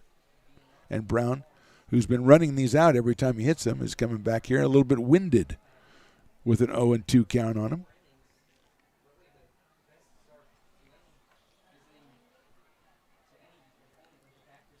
Hamchuk at second. He's got the RBI double. The other run this inning scoring on a wild pitch. 2 runs on 3 hits for the Prune Packers. Robinson sails a fastball up there high. 1 ball and 2 strikes now on Sam Brown. Potters have yet to get a hit off Andres Galen through the first 4 innings. So obviously they do not want this to get too big of a deficit. Breaking ball swung on and missed. Lavin's going to have to pick that up and throw it down to first base to Trey Ferry, and he does. So a strikeout for Robinson. He does his job. Comes in, but 2 runs on 3. It's for the Packers. We go to the bottom of the 5th. Healdsburg 2, Lincoln nothing. It's all you. No, I insist. It's your turn. Nope, I think it's your turn. I appreciate you so much. Thank you so much. Go. I appreciate your appreciation. It fills me. Safe drivers save money with Farmers. Just for driving safely? It's a Farmers policy perk. Get Farmers and you can get a safe driver discount simply for having a clean driving record for 3 years. Come on. After you. After you. Safety first. Get a whole lot of something with Farmers policy perks. We are farmers. Bum, bum, bum, bum. Loomis Basin Brewing Company, a proud sponsor of your Lincoln Potters. Visit them at 3277 Swetzer Road in Loomis or call 916-259-2739. Being in the market for a new home comes with more than just buying a property. It is finding the right house in the right neighborhood in the right community. Since 2005, Lori with Frey & Associates Real Estate has lived and worked as a real estate broker in Lincoln. She is passionate about local organizations and volunteers with them as well. She's knowledgeable. She knows. She asks a lot of questions. She gets things done. We still learn a lot from Lori, and she's very helpful, very positive, and has been wonderful broker. We at Frey & Associates are your local hometown realtor, and we are here for you. Lincoln Potters Baseball. Come on out and join in the fun. Bottom of the 5th, Potters trail 2-0. Robert Avazian, the new pitcher for the Prune Packers out of Martinez, California, and UC Berkeley. He relieves Andres Galen, who was fantastic. 4 innings, no hits. He walked 1 and struck out 8. So Avazian coming on to relieve Galen.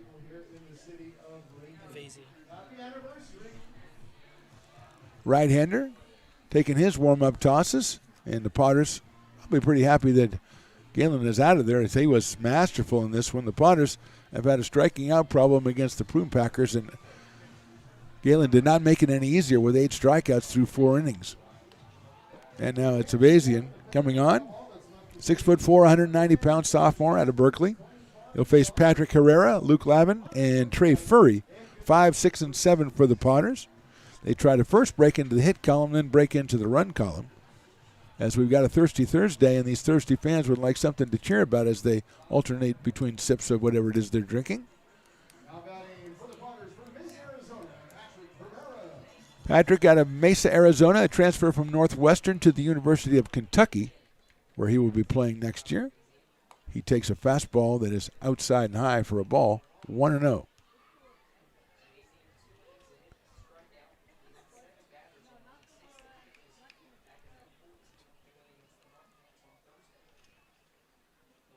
That is outside for a ball. 2 balls and no strikes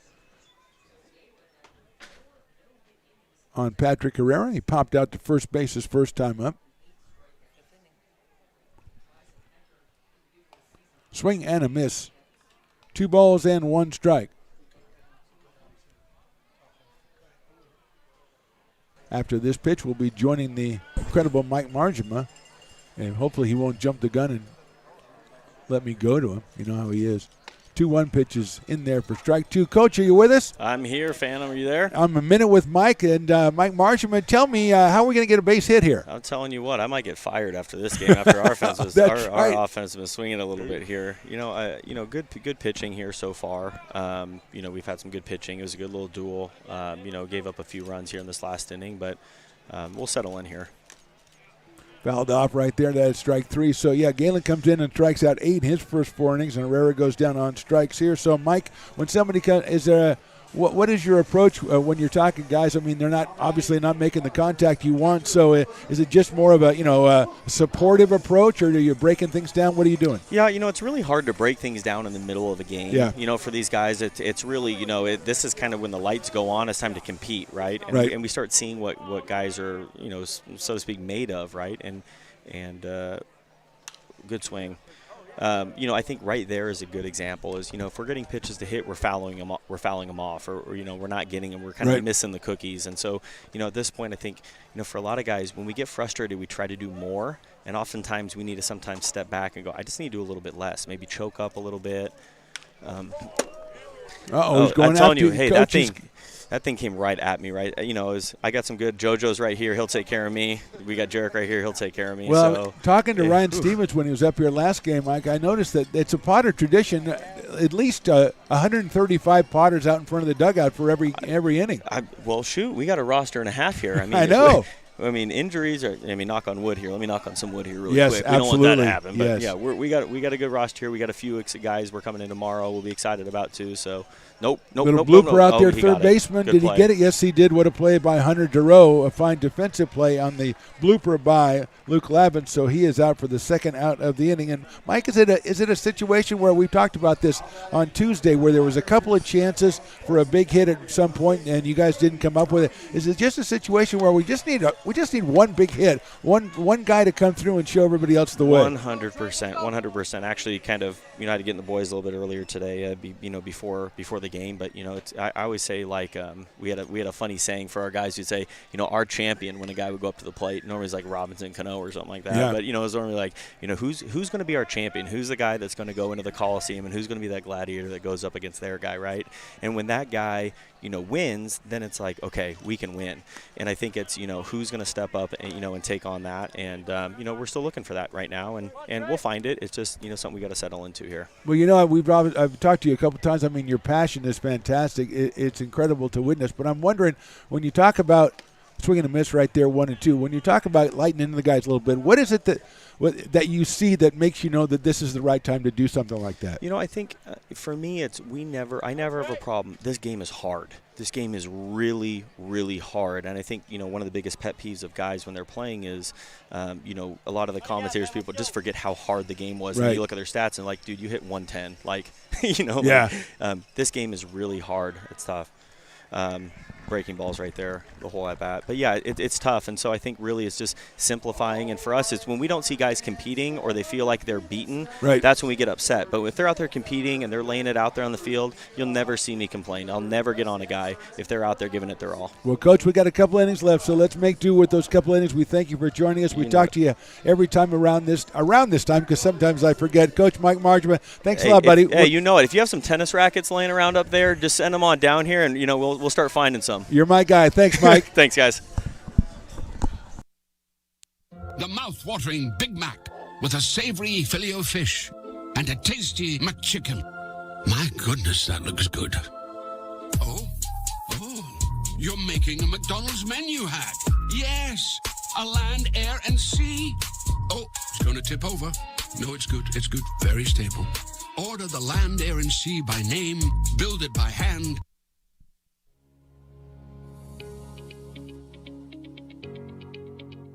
Placer Valley Tourism.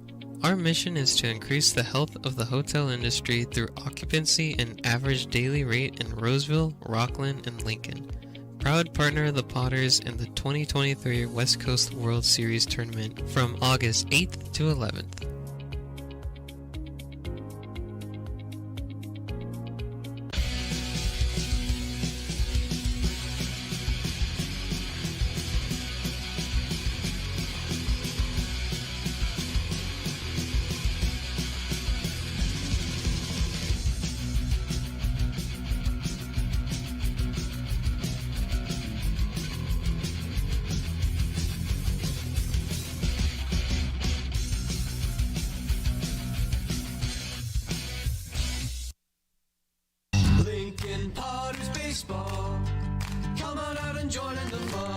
Top of the 600 to row, Christian Almanza, Joey Kramer, 3, 4, and 5 for the Prune Packers, facing the new pitcher Cooper Robinson, who came in and got the last out of the 5th inning. We thank Coach Mike Margema for joining us every game right around the 5th inning there. Just a tremendous guy, a tremendous coach, and a tremendous guy to have around. That one's popped up. I'd stay and play, and I think it will to the first baseman, Furry. Now he's going to let Cade Sanchez take it, and Sanchez eats it up for the first out, so Duro is out. He is 0 for 3 in this one, and that'll bring up Christian Almanza, who has struck out and grounded out to shortstop. Left-hand hitting DH at 429 coming in out of Stockton, California. Donko Susak went 4 2/3 inning, gave up 4 hits, 2 runs, hit 2 and struck out 7, and got up around 95 miles an hour. Swinging and a miss at an off-speed pitch from Cooper Robinson. First time we've seen Cooper this season, 6'4" out of Folsom, California, which is pretty close. Not a while. Hopefully he's got peeps out here supporting him, hopefully. But if not, check it out on Stones Radio Networks. Swing and a miss on a fastball. 94 from Cooper Robinson. We thank all of you who, if you don't come out, you are checking us out on Lincoln Potters Baseball YouTube or Stones Radio Network YouTube. I noticed a rise in subscribers when we asked for people last time outside for a ball. So we appreciate that, and if you subscribe, then you get alerted every time we're going to go live with Potters Baseball, like we will tomorrow at 6:35 and Saturday at 6:05. 1-2 coming from Robinson outside for a ball. 2-2. Joey Kramer to follow. Christian Almanza in the transfer portal and out of Stockton, California. Wide open stance from the left side, 6'4". Bloops that one down the third base line out of play. Out there toward the grassy knoll, where we know we have one grassy knoll all-star already today. And they do that. You don't even know they're there, and then a foul ball rolls over there, and all of a sudden they all just rise from nowhere and pursue that. Stones McCoy is, I don't know what he's doing. There's a curveball outside corner, beautiful pitch by Robinson. Call strike 3. His second strikeout. Now I'll bring up Joey Kramer, who was hit by a pitch back in the second and struck out in the 4th. Stones McCoy trying to kind of like being a valet today or something, just making sure everything goes right for everybody. I mean, more of a concierge maybe. He's kind of the concierge of the department here. Kramer 286. Right-hander against right-hander. Hits it sharply out towards second. Backhanded, no, under the glove of Cade Sanchez into right field for a solid base hit. Kramer's going for two. Picked up out there by Jans. Throws a little bit too high. Over and backed up by the pitcher. So it's a double for Kramer, who never stopped running. He perfectly placed that one into right center.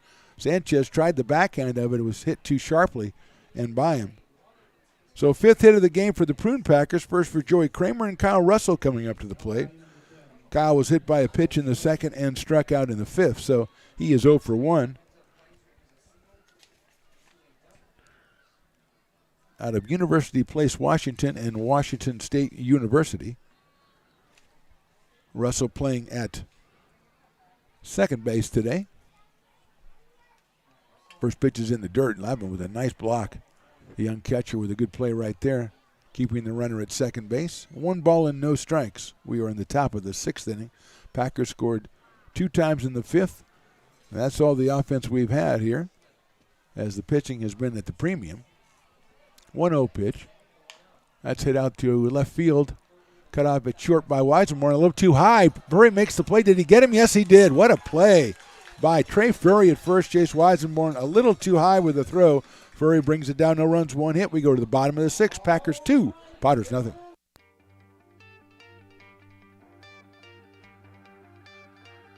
Gooseport Public House. We have sports on 10 big screen TVs, 23 beer taps with classics and crafts, a full bar with creative craft mixed drinks, live music, and most importantly, great fresh food. In downtown Roseville off Vernon Street. Only 15 minutes from the ballpark. See ya at Gooseport. Old Town Pizza, a proud sponsor of your Potters baseball, will deliver you a slice that you won't soon forget. Come see why they've been voted the best of the best 12 straight years. Visit otpizza.net to get yours today. But don't take it from me. I think Old Town Pizza should be expanded through the state or even through the country because it's so delicious. Lincoln Potters Baseball. Placer County's best-kept secret is back for another exciting summer at historic McBean Stadium. 33 action-packed home games loaded with fun for the whole family. Local beer, wine, and eats. Fireworks, giveaways, theme nights, Kids Zone, and more. Come join in the fun and enjoy small-town baseball with Major League Entertainment. Tickets on sale now at LincolnPotters.com. Lincoln Potters Baseball. Come on out and join in the fun. Robert Avazian out for his second inning of work for the Prune Packers. The right-hander out of Martinez, California, and UC Berkeley. Struck out 2 in the 5th, back in the 5th inning. He'll face Cade Sanchez, Zach Malone, and Zach Chamiso. 8, 9, and 1 for the Potters, who have yet to get a base hit in this one through the first 5 innings. Avazian finishing up his tosses as we had a little bit of hold up. We had the spinning bat race, and the participants were, they were fine and everything, but Jordan Bajorgeson, the great journalist for the Gold Country Media, who doubles as a photographer because somebody told him he takes good pictures, but unfortunately he was blocking a lot of the activity there. And poor Riley, the engineer, who loves the spinning bat race, he loves that the most. Then probably the axe throwing second, I would say, and then the Piper race third. He's not really into the air guitar thing, although the Piper dance-off is always very good. So I will give you that. Here's Sanchez, who struck out his first time up. Avazian's pitch is down low for a ball at 88. 1 ball and no strikes on Cade Sanchez out of Houston, Texas. Texas A&M Corpus Christi, one of the better hitters for the Potters throughout the first part of the season. It's a sharp one into left field. That's a base hit. Right between third and short, and Cade comes through with a solid single, as if on cue for the first hit of the ball game. He's out there with nobody out, and that'll bring up Zach Malone. Left-handed hitting left fielders took a base on balls his first time up, so Zach has yet to make the official at bat out of Roseville, Sacramento State University. The Hornets for Zach Malone. Wide open stance from the left side against Avazian. And Kimball Schuessler is going to ask for time by standing up and refusing to catch. So that's going to do it. Pretty effective, actually, right there. Now he's ready to go, and so is Avazian.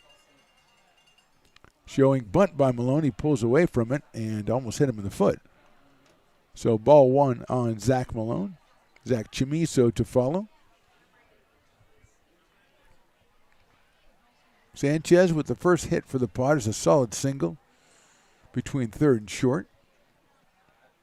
He leads over at first base. Malone squares again. Bunts it down the first base line, but it's foul. Sam Brown over at first base for the Prune Packers. Hunter Duro at third was coming in on that one. Brown is, of course, holding Cade Sanchez on at first. They're looking over to JP in the third base coaching box to find out what is on for the next play, or the next pitch to Zach Malone. Short lead over there by Sanchez. 1-1 coming up from Avazian. Malone shows bunt. Bunts it foul. Back to the screen. So now 1 ball and 2 strikes on Zach Malone. Potters trail at 2-0. We're in the bottom of the 6th here. CCL action from McBean Stadium in Lincoln, California on a beautiful night for baseball. Good-looking crowd out here, especially down the first baseline. I think it's a better-looking crowd down the first baseline than the third baseline today. It's not always the case, but today I think it is. Throw over to first base, and Sanchez is back.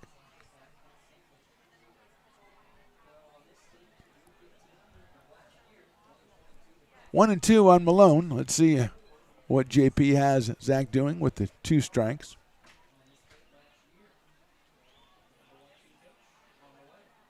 Fastball is outside, did not show bunt at all. So it's 2 balls and 2 strikes on Zach. Potters owner Clifton Taylor up here before the game with a tremendous Potters Hawaiian shirt. Potters themed Hawaiian shirt. I gotta get my hands on one of those. That was a sharp looking shirt. 2-2 pitch. Inside, ball 3. 3 balls, 2 strikes on Malone, who walked his first time up. Or his first time up. And now has a full count. Chimiso to follow, then Chase Weisenborn. Malone in the number 9 spot for Lincoln tonight. Popped out of play by Zach. Staying alive, 3-2. Hunter Duro is down at third base. At shortstop is Travis Sanders. Kyle Russell at second. And over at first, Sam Brown. Bravo, Hamchuk, and Kramer in the outfield. Kimball Schuessler behind the plate. And Robert Avazian on the mound for Healdsburg. They lead it 2-0. Swing and a miss. Malone is down on strikes.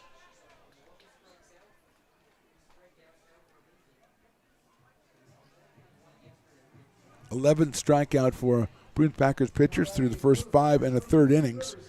Sanchez still down at first, and here's Zach Chimiso. He struck out in the first and hit a hard line drive in the third, but he was retired when Hamchuk was standing right where the ball came down. So he is 0 for 2.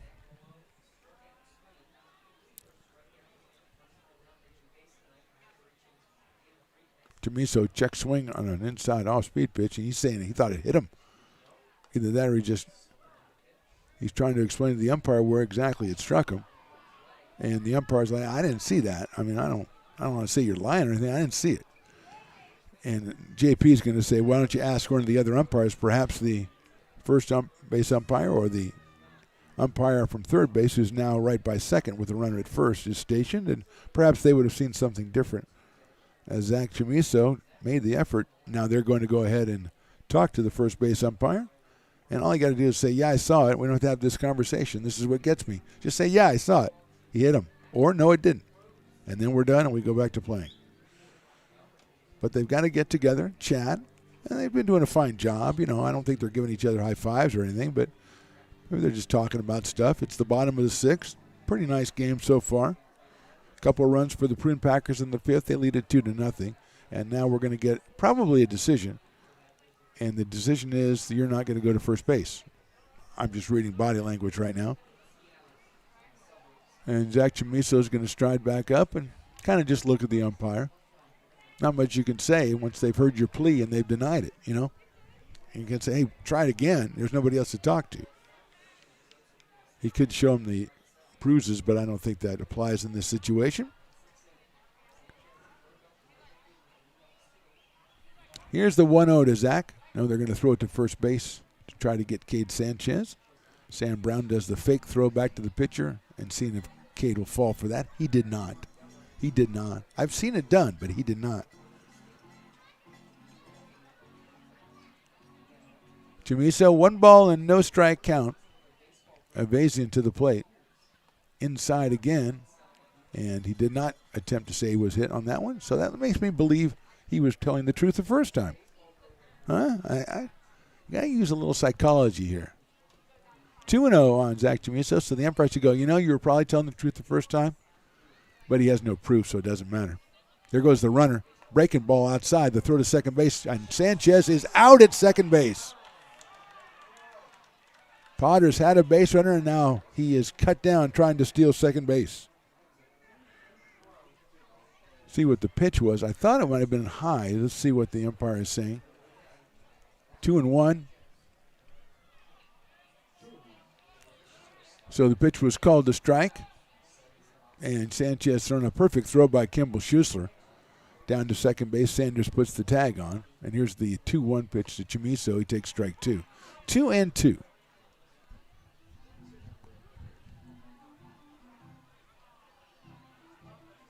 It took a perfect throw because Sanchez had a decent jump, and he would have been in there with anything but a perfect throw, but that's what they got. 2-2. Swing and a miss, strike 3. So Potter's starting a little bit. Chamiso has a word for the umpire as he goes back to the dugout. We're going to the top of the 7th. Healdsburg 2, Lincoln nothing. It begins on the farm, where hard work breeds motivation. Care is taken under watchful eyes. With new growth comes inspiration, where playtime is mandatory. Welcome to Dueling Dogs Brewing Company. Meet the Stevens, a husband and wife who work hand in hand to craft exclusive small batch beer, mead, and cider. Using locally sourced ingredients to ensure freshness in every glass. Where a community of farmers, local artisans, and amazing food make for a truly inspired atmosphere.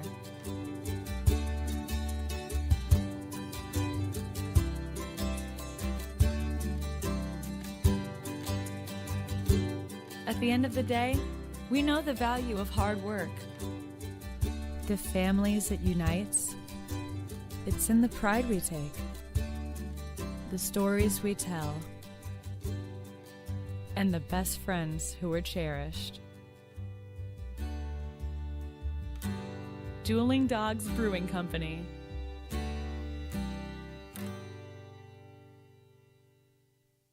Lincoln Potters Baseball.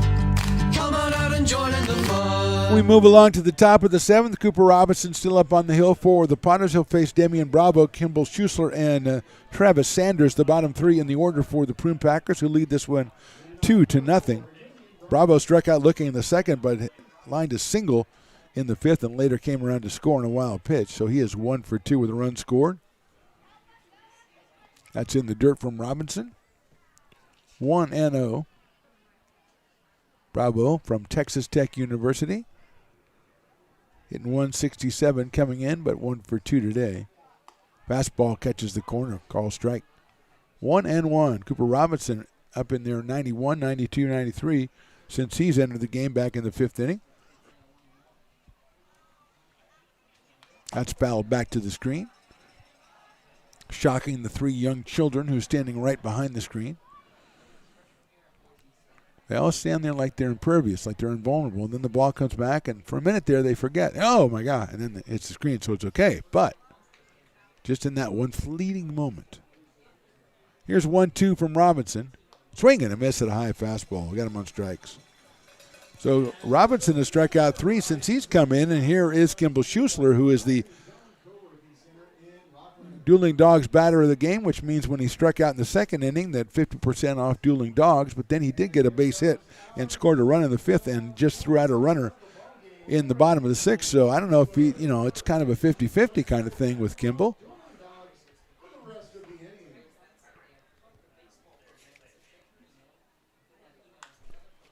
Swings at that one, hits it to right field. Higdon going over toward the line a little bit, reaches up and makes the catch. So Schuster disappoints the crowd by flying to right. 2 outs, and now Travis Sanders, who's grounded to short and struck out looking, coming up to the plate. Travis from Texas Tech University, 0 for 2 in this one, playing out at shortstop. For the Prune Packers, there's 2 outs here in the top of the 7th.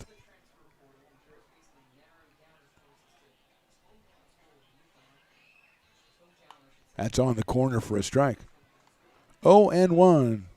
Cooper Robinson in his debut as a punter out of Folsom, California, UC Irvine, the Anteaters. Line drive to right field. That's a solid base hit for Travis Sanders. He took the fastball right to right field. That is hit number 6 for the Prune Packers today. Number 1 for Travis Sanders. And Robbie Hamchuk, who has 2 of the 6 hits, is coming up to the plate. He singled in the 1st and doubled in a run in the 5th, and sandwiched in between that a ground ball to third base. So he is 2 for 3 in this one. Came in at 7 for 13, I believe, so makes him 9 for 16, which is like beyond my capabilities mathematically, but I know it's really good. Good lead at first by Sanders. Robinson delivers a pop-up right side out of play. Down where the parking lot Potters usually hang out. I haven't seen him today. Well, there's Don down there, I guess.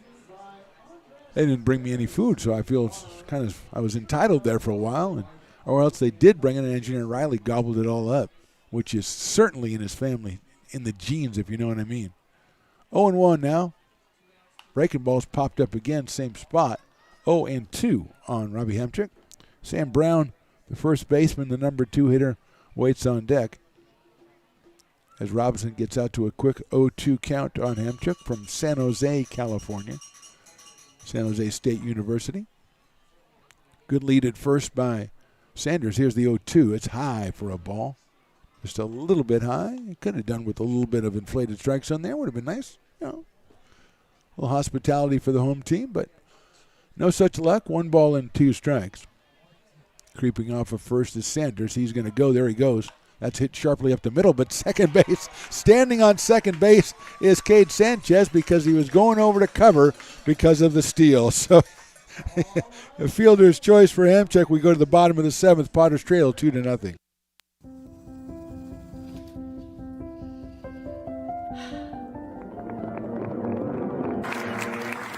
Welcome back, Olympia's 5th grade orchestra. Perhaps there's no place like your home because you made it so at R.C. Willey. Hi, Bill Evans, President of the Placer County Association of Realtors. We're in the store, our conference facilities, an amazing team that helps keep together an amazing organization. And we thank them all. This organization can't do what it does and can't run the way it runs without the help of so many members volunteering their time. The success of the Placer County Association of Realtors is largely dependent on our active volunteer members to help our organization and industry. The work of our committees greatly impacts our ability to champion efforts across the board and giving back to the Placer County community wherever we can. Like all service organizations, I wanted to serve. And getting involved with the affiliate committee was the perfect way to do that. I love being able to serve my community with my business friends and other leaders and give back to those who are in need. The thing I love about the PCAR committees is they all work toward the same goal of bringing the community together to support those in need in our surrounding area. I instantly came to the meeting and had a wonderful time, felt like I was a part of something bigger, and it was just the start of my leadership journey.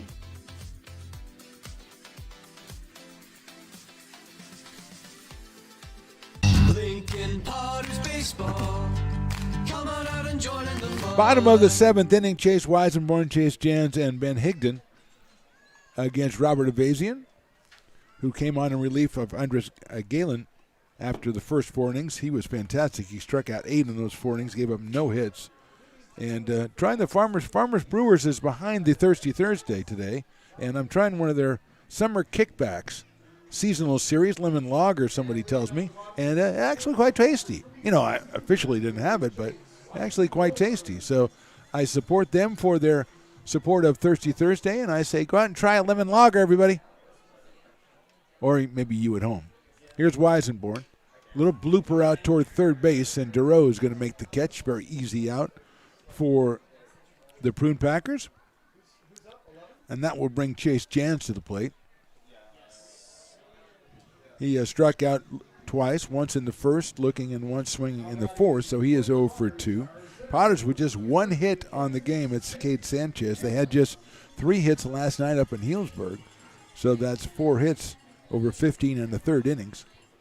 We talked with Mike Margman. He's just, he's got guys out going up there. They're competing. They're high-quality pitching.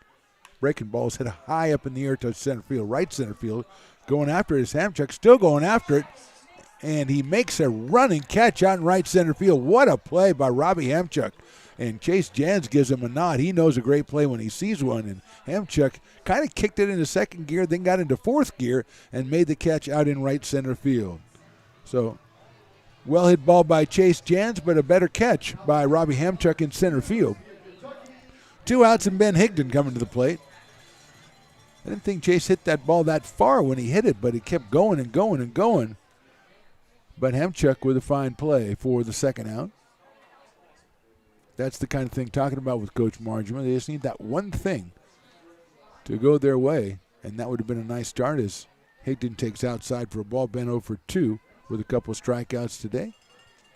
Left-hand hitting right fielder out of Paducah, Kentucky. Takes outside again, 2-0. Patrick Herrera, the third baseman, to follow here in the bottom of the 7th.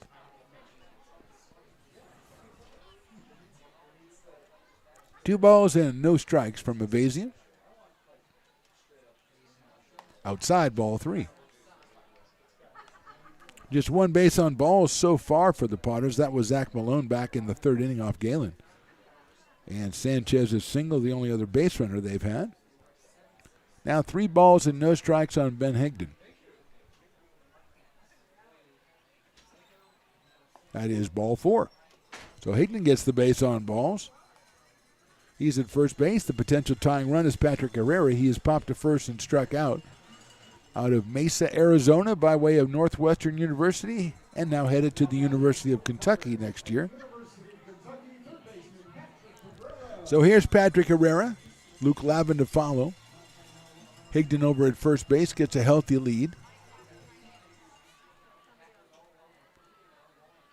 Right-hander against right-hander. Here's Herrera settles in. You throw over to first base, and Higdon is back. I think we might have a balk there, and it is called by the first base umpire immediately, and Higdon will go down to second. So Higdon at second base now, and Herrera at the plate. Avazian came on in the 5th inning. He's allowed 1 hit and now another base runner. Registered 4 strikeouts since he's been in. Herrera takes a fastball inside and high. 1 ball and no strikes. A little bit of heat on that one. Let's see what our guy says. Oh, no, Chris is doing that thing again where he downplays the miles an hour. So he can feel better about his own 4-year pitching career at a college he won't identify. Outside for a ball, 2-0. 2 balls and no strikes, and going out to talk to him is Kimball Schusler, not Chris. He's going out to talk to Robert Avazian. I might have a word or two with Chris myself, just to get him back on the straight and narrow. But he's got his buddy Matt over there who, I don't know, sometimes I think he's, the man, and sometimes he doesn't even look like he knows where he is. So maybe that's the way it is these days. I don't know. 2-0.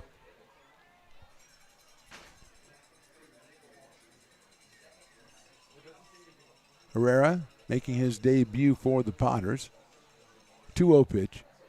Inside, ball 3. So that's 7 straight balls by my calculations. And he looks down to JP to see what the word is from the coach's box. Luke Lavin waits on deck, hoping he gets a chance in this inning. That one is down low, ball 4.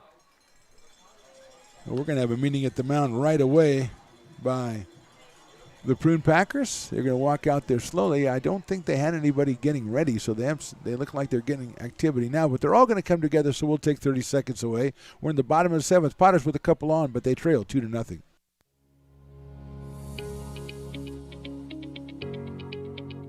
Placer Valley Tourism.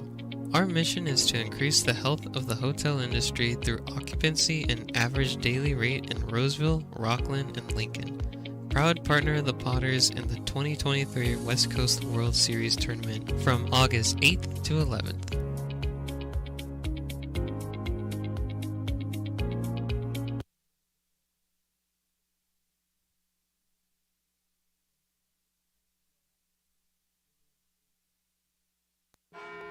It's all you. No, I insist. It's your turn. Nope, I think it's your turn. I appreciate you so much. Thank you so much.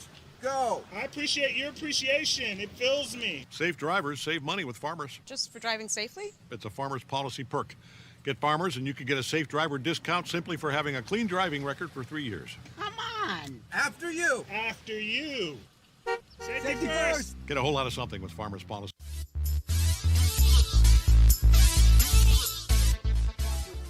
All the meetings are over. We're ready to play baseball. Runners at first and second, and Luke Lavin, who's lined out to shortstop and popped to third, is our hitter. 0 for 2 so far for Luke. He has a couple of runs batted in for the Potters.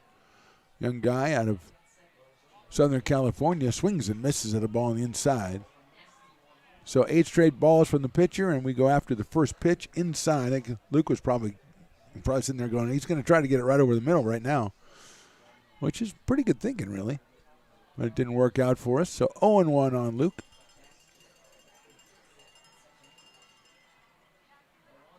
Check swing. Did he go? Let's find out. No, he did not. So we checked out with the base umpire, and we've got it on high authority that Luke held up. Laguna Beach, California, headed to Stanford University.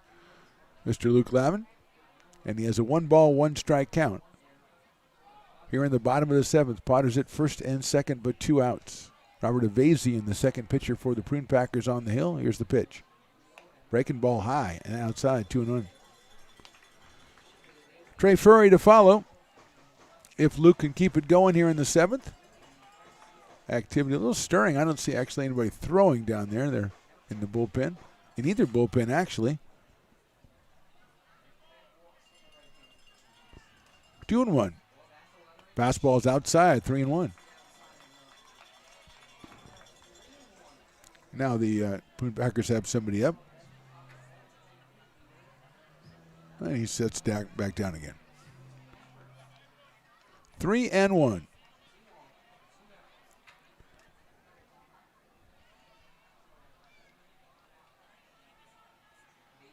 It's hit sharply down the first base line, right to Sam Brown. He gets it, steps on the bag, and that's the end of the seventh. No runs, 2 left. We go to the eighth. It's the Prune Packers 2 and the Potters nothing.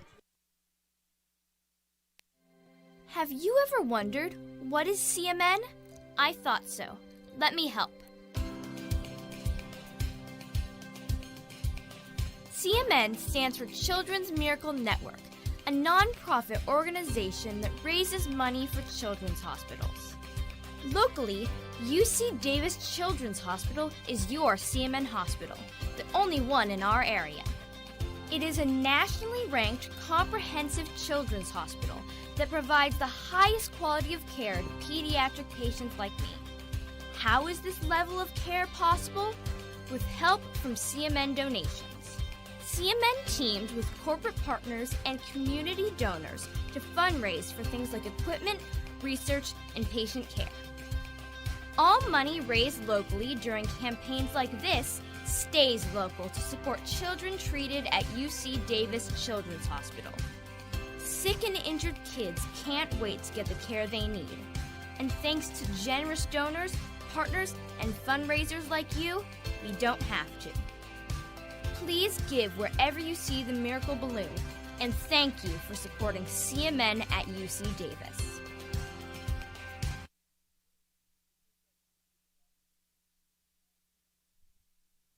Lincoln Potters Baseball.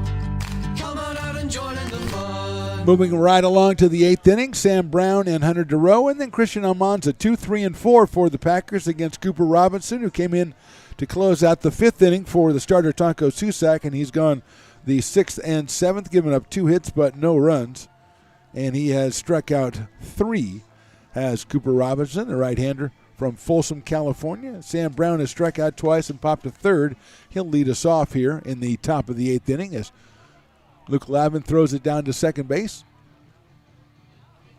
And we are ready to get started here. Potters with a couple of runners on base there in the 7th. Luke, it looked like a 3-1 pitch. He got what he wanted, but grounded out down to first base. So the Potters still not on the board. And here's Sam Brown. .250 coming in for Sam Brown out of Petaluma, California. Left-handed hitting first baseman.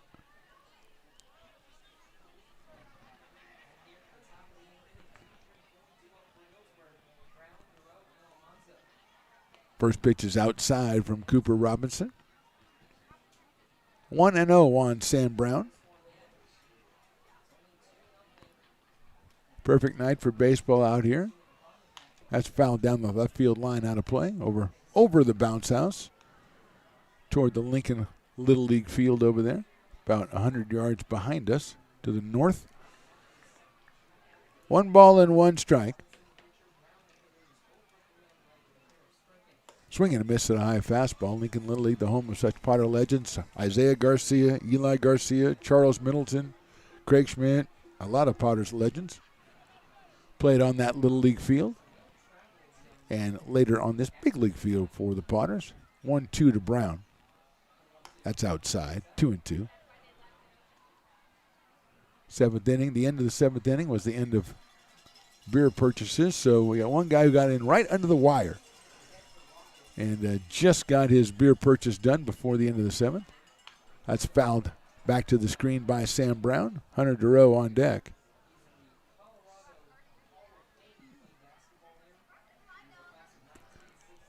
Two and 2 on Sam Brown. 6 hits for the Prune Packers in this one. He hits that one well to right field. Going back is Hinkton. Still going back. And it is gone. A home run for Sam Brown. First home run of the year for Sam Brown. First hit of the game for Sam Brown, but it's a big one. The big fly out to right field to give the Prune Packers a 3-0 lead here in the top of the 8th. As he took the 2-2 pitch right over the fence in right field. And that will bring up Hunter Durow. Hunter out of Vacaville, California. San Jose State University. Comes up here after the Brown home run. Popped up in the first, grounded out in the 4th, and popped up again in the 6th. First pitch is on the outside corner for a strike. So Hunter 0 for 3, 500 coming in for Hunter Durow, including a couple of hits on Tuesday against the Potters. That's it right back up through the legs of Cooper Robinson into center field for a clean base hit. They call that the nutmeg in soccer, and that is what happened right there. So a home run and then a single for the Packers here in the 8th inning, and that'll bring up Christian Almanza, who struck out twice and grounded to short. And a meeting at the mound for the Potters to talk to Cooper Robinson. We will step away. We are in the top of the 8th inning. Packers leading this one 3-0. Lincoln Potters Baseball. Placer County's best-kept secret is back for another exciting summer at historic McBean Stadium. 33 action-packed home games loaded with fun for the whole family. Local beer, wine, and eats. Fireworks, giveaways, theme nights, kids zone, and more. Come join in the fun and enjoy small-town baseball with Major League Entertainment. Tickets on sale now at LincolnPotters.com. Lincoln Potters Baseball. Come on out and join in the fun. Pitching coach Brock Rackett goes out and has a word with Cooper Robinson, and Christian Almanza coming to the plate as Robinson remains on the mound. Potters bullpen just beginning to stir a little bit, and so is the Prune Packers. And here's Almanza, grounded to short and struck out twice. He swings and misses at that one. 91 miles an hour for Cooper Robinson. 0-1. Home run by Sam Brown, then a solid single by Hunter Durow. Still nobody out here in the 8th. Swing and a miss again by Almanza. Christian out of Stockton, California. 4:29 coming into the game. He's the DH today for Healdsburg. Fastball just misses that outside corner. Nice waist pitch by Cooper Robinson. 1-2 strikes. Cooper out of Folsom, California, UC Irvine. 1-2 coming up to Almanza. Swing and a miss. Got him on strike. Same thing 3 times in a row right down the middle. He's out for the first out of the inning. Here's Joey Kramer, who was hit by a pitch in the second, struck out in the fourth, and then hit a double in the sixth, hit a ground ball right underneath the glove of Cade Sanchez into right center and just kept on going and beat the throw into second base for the double. So Joey is 1 for 2 officially in this one.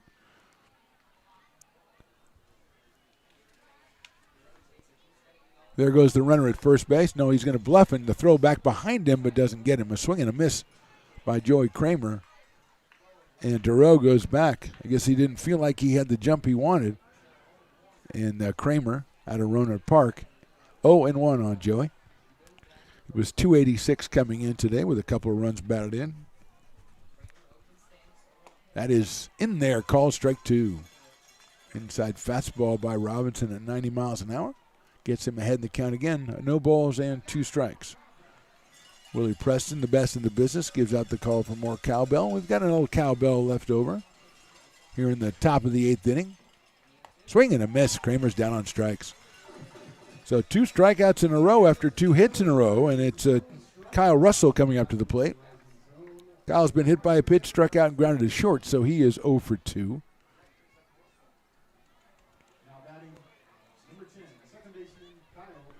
Kyle at second base today, played shortstop on Tuesday. He's out of University Place, Washington, and Washington State University. Let's see if Dureau decides to go. He does not on this pitch. It's lined into right field. Hignan's going to come on, but it's going to be down in front of him. Russell has a single, and going around to third is Dureau. The throw goes through to third, but it's handled over there by Patrick Herrera. So first and third with 2 outs. No reason for Dureau not to take it around second. All the way to third as was a line drive, but a soft line drive didn't get out to Higdon in time. So 3 hits in the inning now, and here is Damian Bravo, who struck out twice and also singled and scored in the 5th, so he's 1 for 3.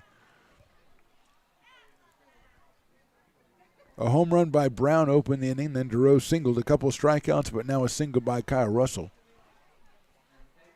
That was in the dirt. Nice stop by Lavin. 1-0 on Damian Bravo. Struck out in the 2nd, singled and scored in the 5th, and then struck out in the 7th. So Bravo 1 for 3 on the day with that run scored. See if the runner is going at first base. He is not. Breaking ball's hit into the hole in the left field for a solid base hit. So Bravo comes through with his 2nd hit of the game, his first run batted in. That's the 4th run, 2nd of the inning, and 4th of the game for the Prune Packers as Dureau comes around to score. Stopping at 2nd is Kyle Russell, and it is now 4-0 in favor of Healdsburg. Had 6 hits coming into the inning, have 4 hits in this inning, and that'll bring up Kimball Schuessler, who struck out, flied to right, and singled. 1 for 3 for the catcher out of Plano, Texas.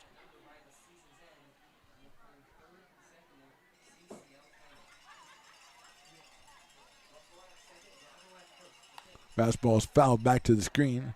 0-1 on Kimball Schuessler, number 8 hitter for the Prune Packers, as they've hit some well-placed shots here in this inning. Obviously, Brown's home run was a well-placed shot. A single right up the middle for Dureau, a single to right for Russell, and that one in the hole by Damian Bravo into left field. 0-1 now. Robinson looks the runners. The big right-hander comes to the plate. Swung on and missed off speed pitch. 0-2.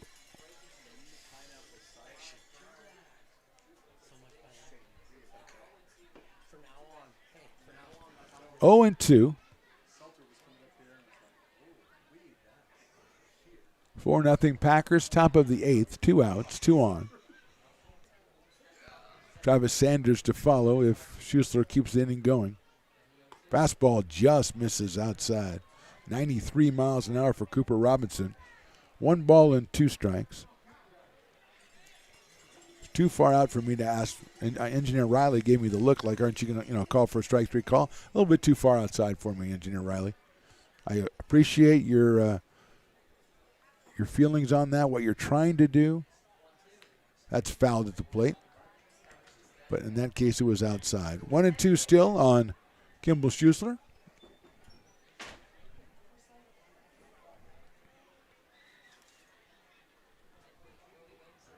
Bravo down at first. Russell at second. 2 runs in for the Packers here in the 8th. They lead at 4-0. Trying to go to 9-0 on the season and 5-0 in CCL play. Breaking ball's lined into center field. Coming on is Chase Jan. Still coming on. He's not going to get it. It's in front of him. 1 run will score. The throw's going to go to third. It's cut off by the shortstop, but no throw behind the runner at first base, so it's a solid single by Schuessler, his second hit of the game. He's got himself an RBI. Going to third base is Bravo. 3rd run of the inning, 5th hit of the inning, and we're going to have a pitching change for the Potters. We will step away. We are in the top of the 8th inning, and the Packers, with 3 in the inning, now lead at 5-0.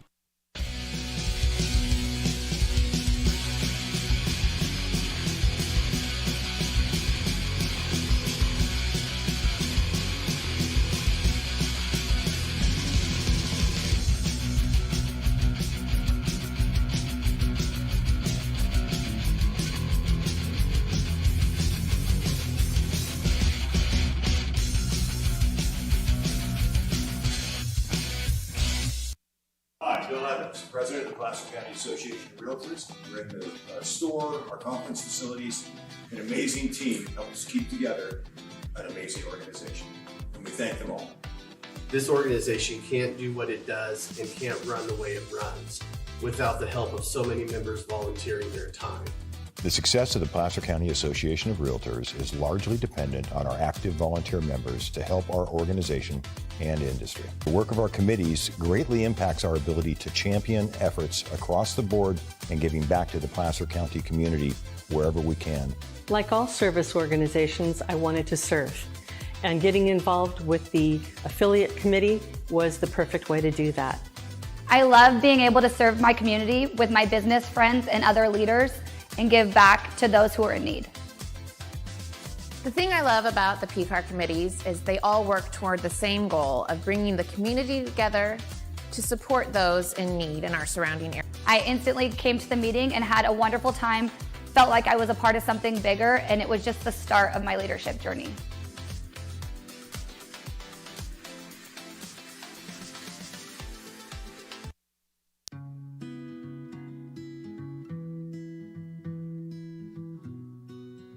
Lincoln Area Archives Museum is the official partner of the Potters' 100th anniversary season. The museum is located just around the corner in Bierman Plaza in the center of the Old Historic District. Plan your visit and learn about early Lincoln history.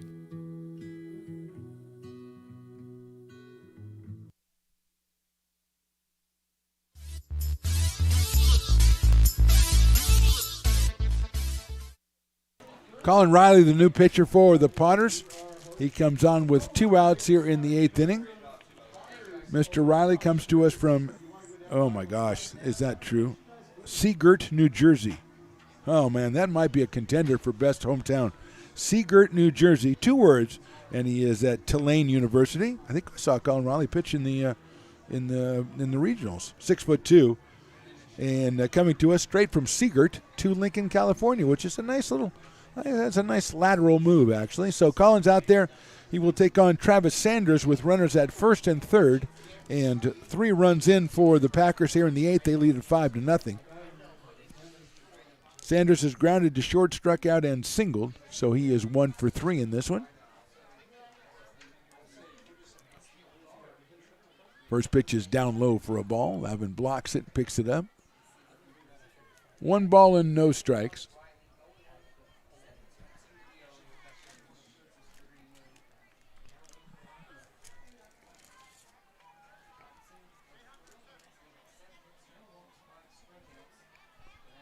Riley checks the runners. 1-0 pitch is down low again, a little outside as well. 2-0 on Travis Sanders.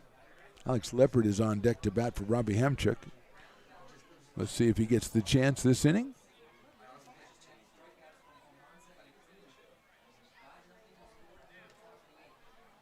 Runner from third bluffs down. Here's the 2-0. Lined out to right field. Higdon comes on. He's got a beat on it, reaches up and makes the catch. So Riley comes in and gets the out to end the inning, but 3 runs on 5 hits for the Prune Packers. We go to the bottom of the 8th inning. Prune Packers 5, Potters nothing.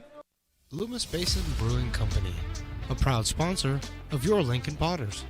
Visit them at 3277 Swetzer Road in Loomis or call 916-259-2739. Have you ever wondered, what is CMN? I thought so. Let me help. CMN stands for Children's Miracle Network, a non-profit organization that raises money for children's hospitals. Locally, UC Davis Children's Hospital is your CMN hospital, the only one in our area. It is a nationally ranked comprehensive children's hospital that provides the highest quality of care to pediatric patients like me. How is this level of care possible? With help from CMN donations. CMN teamed with corporate partners and community donors to fundraise for things like equipment, research, and patient care. All money raised locally during campaigns like this stays local to support children treated at UC Davis Children's Hospital. Sick and injured kids can't wait to get the care they need. And thanks to generous donors, partners, and fundraisers like you, we don't have to. Please give wherever you see the Miracle Balloon, and thank you for supporting CMN at UC Davis.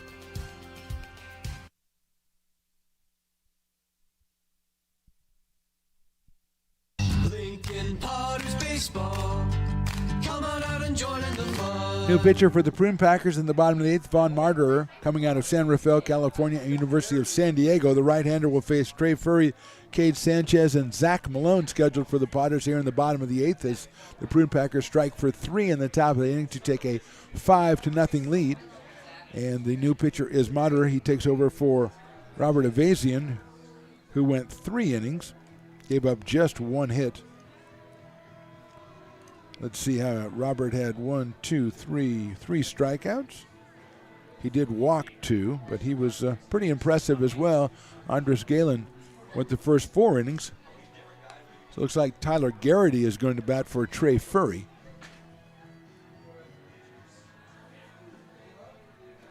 So Tyler will come on for Furry to start off here in the bottom of the 8th for the Potters.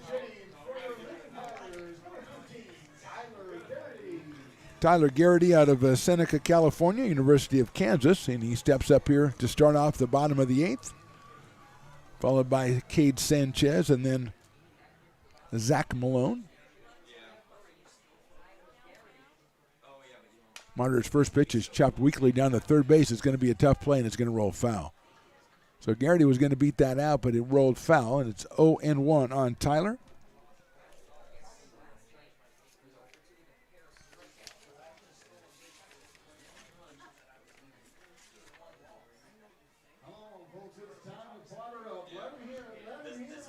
Tyler 2 for 18 so far, has scored 5 runs in 6 games for the Potters.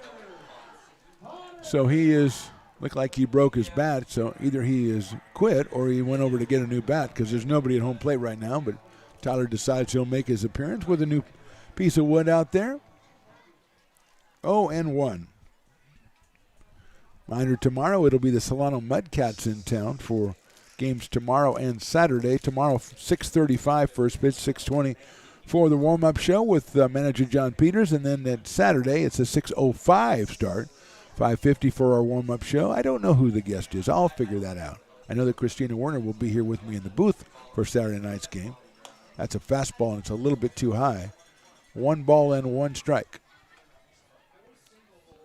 So that's coming up the next couple of days. Check us out on Stones Radio Network's YouTube, Lincoln Potters Baseball YouTube. Subscribe, and you'll never miss a game. 1-1 coming up from Martyrer. Swing and a miss at a breaking ball goes all the way back to the screen. 1-2. Potters just trying to break through here as they've scored They were shut out on Tuesday against the Prune Packers, scored 1 in last night's loss, and have not crossed the plate yet today.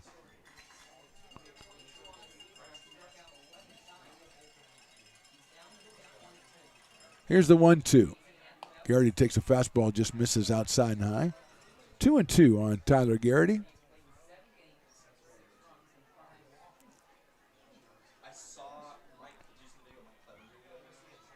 Two balls, two strikes. Monitor works from the stretch. Breaking ball's popped up. It should get out of play. Sam Brown is chasing it, though. Still chasing it, but not able to get it. It's on the awning over the VIP area. We don't mess with those people down there. That's a group on an outing. It's a great place to watch a game and a great idea. If you have a group of 10, 20, 30, whatever it may be, go to LincolnPotters.com and check up on the ins and outs, the legal niceties of getting down in the kiln in the VIP area. I'm not privy to all that. They don't let me know that stuff. 2-2 is outside for a ball, 3-2. I know it's a great thing. I know it's a great deal. I see people down there having a great time. But they don't actually want me to know too much because I might want to get a bunch of my buddies, that if I have 10 of them anyway, and take them down there, and they would not like that at all. We would respectfully tear that place up. 3-2 pitch coming up to Tyler Garrity. Breaking balls pop foul out to the same area, but that one not as close. Sam Brown not giving chase. It goes out into the parking lot out there. So it's 3-2 again to Tyler Garrity.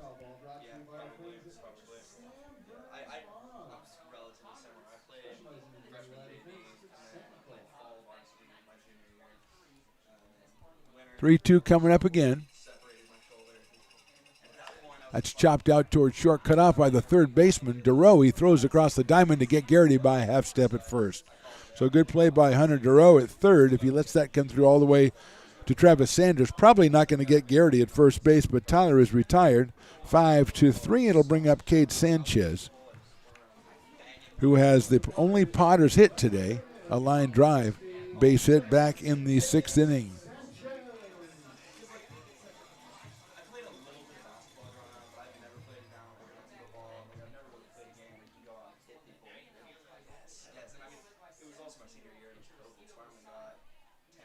First pitch is down low for a ball. 1-0.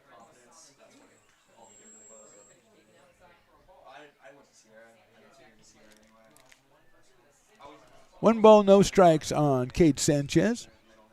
Monitor delivers. That's another breaking ball down low. 2-0. Crawdads come in for their first visit of the season. That'll be next Tuesday on the 20th. The Bay Area Merchants are in town. West Coast Kings got a lot of teams coming in next week that'll be outside the CCL. But this week it's CCL play, and it's 2-0 now. 2 balls and 1 strike.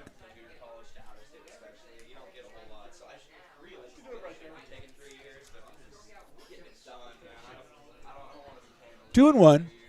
Justin Olson on deck to bat for Zach Malone. 2-1 pitch swung on and missed the fastball at 92 from Monitor. 2 balls and 2 strikes.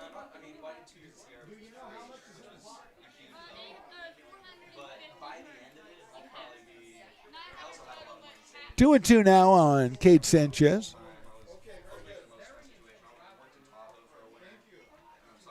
Outside, no, call strike 3. Sanchez slams his bat to the turf, and I kind of know why.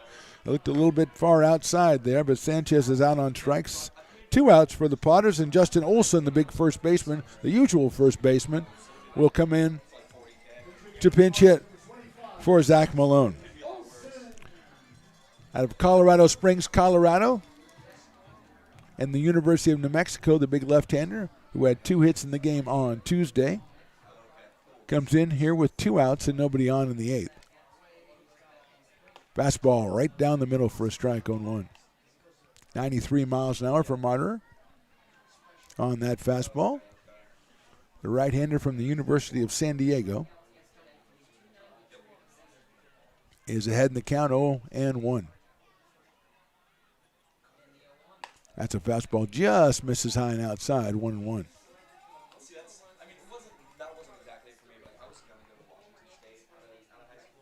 If Justin gets something started, top of the order, Zach Chamiso scheduled to be next.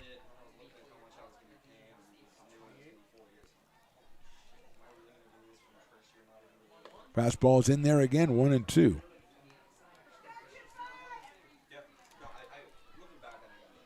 One ball, two strikes. Ben Romano has come out on deck to bat for Zach Chamiso. If he gets up in this inning, that's the DH spot.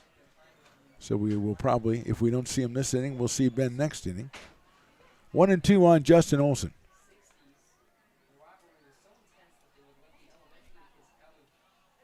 That's down low for a ball. Nicely handled by Schuessler back there. Evens up at 2 balls and 2 strikes on Justin Olson. Potters with just that single hit in the 6th inning against the trio of pitchers from Healdsburg. Galen, Avazian, and now Martyr. Swing and a miss at a high fastball, and Olson is down on strikes. So 2 strikeouts in the inning. We go to the top of the 9th. Prune Packers lead 5-0. It begins on the farm, where hard work breeds motivation.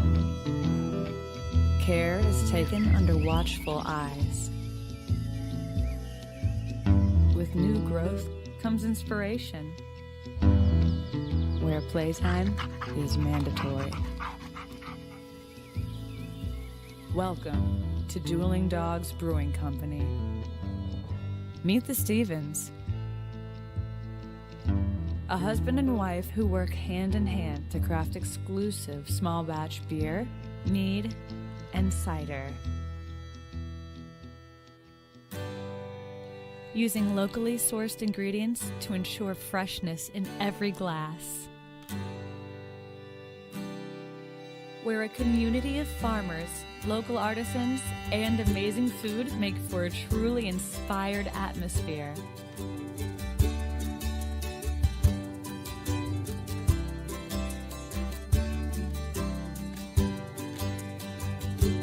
At the end of the day, we know the value of hard work. The families it unites, it's in the pride we take, the stories we tell, and the best friends who are cherished. Dueling Dogs Brewing Company.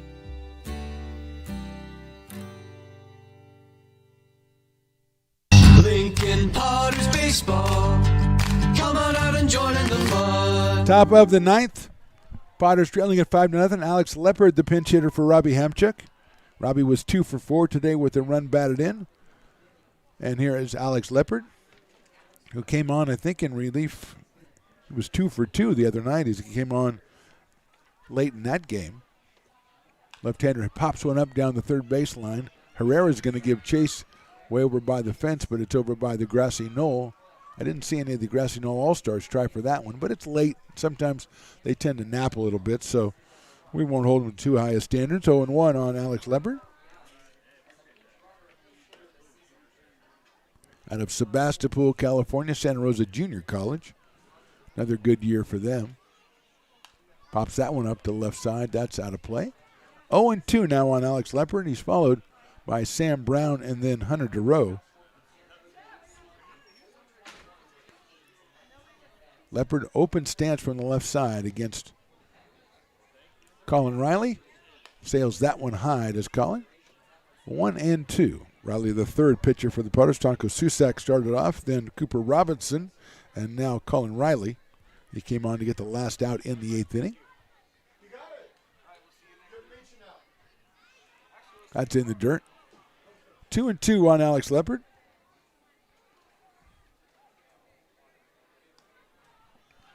Left-handed hitting. Well, he's going to be a center fielder, batting for Hamchuk. Truth be told, he probably went out last inning in the center field. I couldn't see that far away. And Engineer Riley was way too busy doing other stuff to notice. Willie Preston is doing like 19 different things at the same time. And all the interns just kind of chat with each other. They don't really do much over there. They pretend they're running some fancy machinery or something, but I don't think Matt especially has any idea what's going on. Every time I look over there, he's looking over here. He's not doing his job on the, That's just me. Maybe he is doing it. Maybe that is his job. I don't know. 2-2 coming up. That's high, ball 3.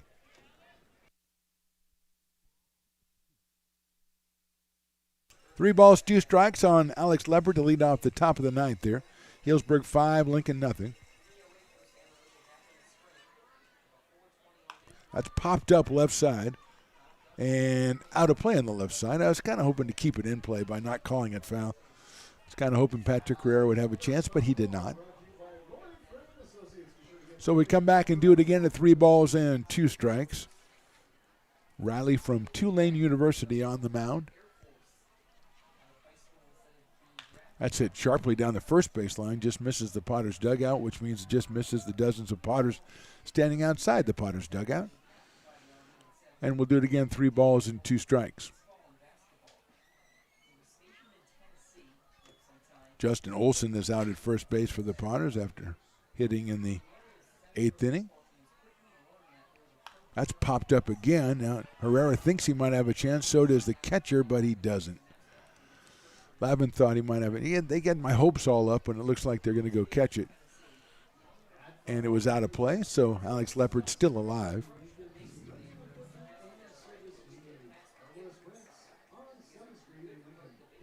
I would assume that Tyler Garrity has gone out to left field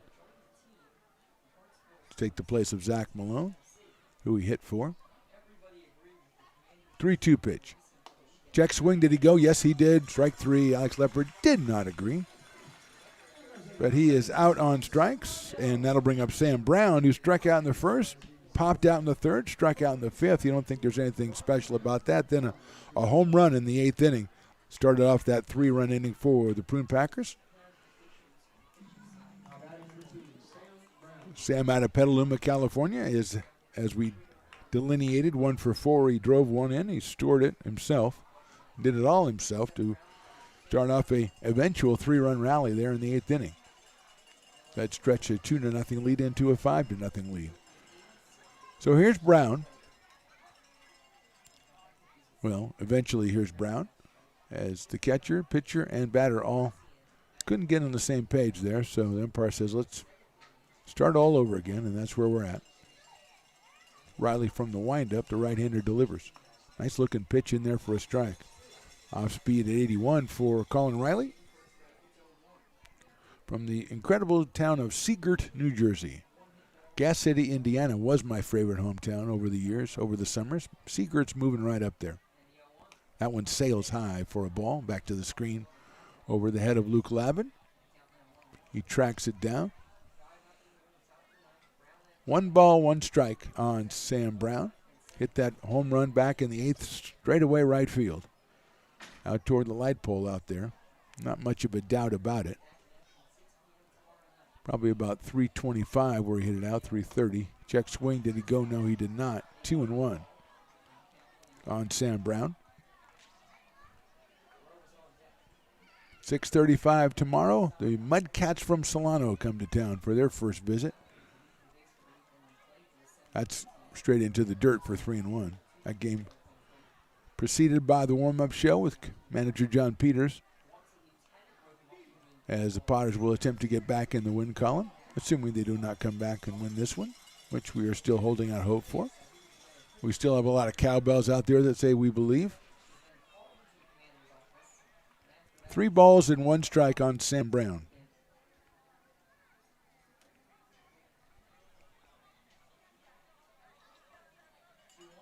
That's swung on and missed. A nice-looking fastball at 89 for Colin Riley. 3-2.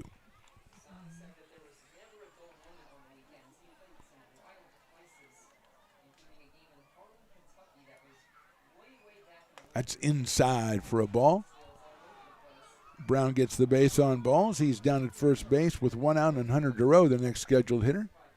Hunter's reached on an error, grounded out, popped out, and singled, and scored a run back in the 8th. So Peyton Schultz is going to bat for Hunter Durow.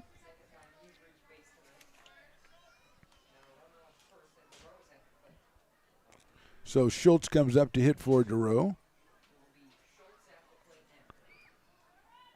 Durow 1 for 4 with a run scored. Schultz played the other night for the Prune Packers, was 1 for 2 and scored a run and takes a strike right there. Peyton is out of Berkeley, California, and UC Berkeley. Right-handed hitter. It's a little blooper out into right field. That's going to get down for a base hit. Sanchez gave chase, couldn't get there. Nice play by Kay. Throws behind the runner at second, but getting back is Sam Brown. So it's a base hit for Peyton Schultz. 2 on in the inning here. Cameron Nickens is going to come up and hit now. Out of Magnolia, Texas, and the University of Houston. Nickens is batting for Almanza in the designated hitter spot. And he's a right-handed hitter against Riley with 2 on and 1 out here in the 9th. Fastball just a little bit too high, 1-0. So Cameron Nickens coming on to hit for Christian Almanza.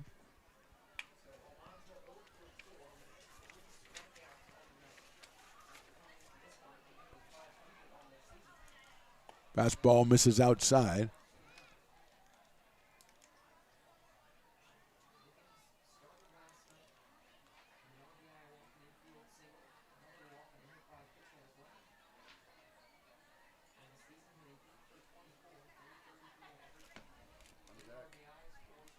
Connor Sharpio on deck to hit for Joey Kramer for Healdsburg.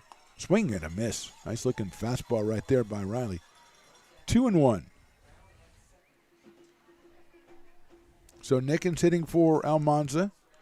Sharpio on deck to hit for Kramer. 1 out, 2 on. That's chopped over to second base. Sanchez flips it to short for 1. Over to first. That's a double play of Potters. Double play for 6-3. We go to the bottom of the 9th. It's Healdsburg 5, the Potters nothing.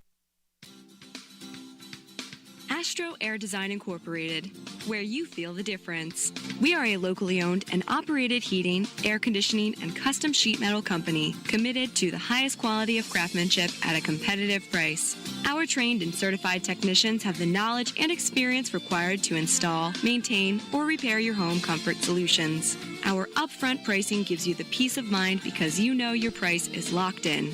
Call Astro Air Design Incorporated today.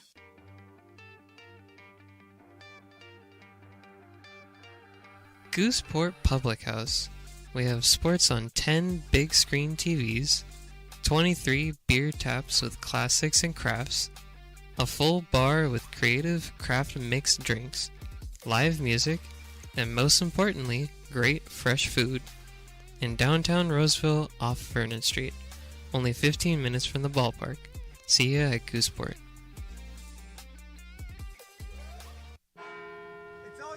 No, I insist. It's your turn. Nope, I think it's your turn. I appreciate you so much. Thank you so much. Go. I appreciate your appreciation. It fills me. Safe drivers save money with Farmers. Just for driving safely? It's a Farmers policy perk. Get Farmers and you can get a safe driver discount simply for having a clean driving record for 3 years. Come on. After you. After you. Safety first. Get a whole lot of something with Farmers policy perks. We are farmers. Bum, bum, bum, bum.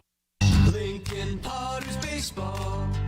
Come on out and join in the fun. Entering the bottom of the 9th, the Potters need a bunch to tie this one up or win it. And let's go for the win, shall we? It's 5-0 Healdsburg. Ben Romano is going to come on and hit for Zach Chamiso.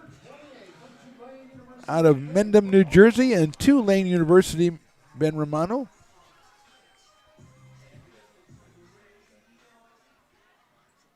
Hitting at .227 for the Potters. Let's have a home run.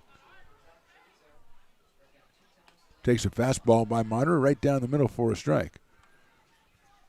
0-1 on Ben. Chase Weisenborn to follow, then Chase Jans. Top of the order for the Potters. Martyr works from the stretch. 0-1 swung on and missed 92 miles an hour from Vaughn Martyr. 0-2 on Ben Romano.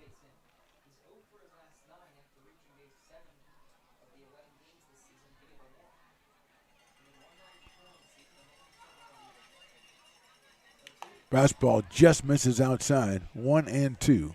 Kimball Schuessler wanted that one for his pitcher. Didn't get it. It's 1 ball, 2 strikes on Ben. Starting off in the bottom of the 9th, Potters with just 1 hit in this game. 12 hits, 5 runs on 12 hits for the Prune Packers.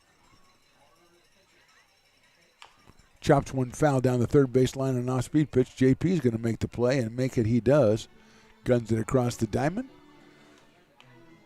He wants to get up in those third base coach fielder rankings. Those are very important to him. So it's still 1-2 on Ben Romano.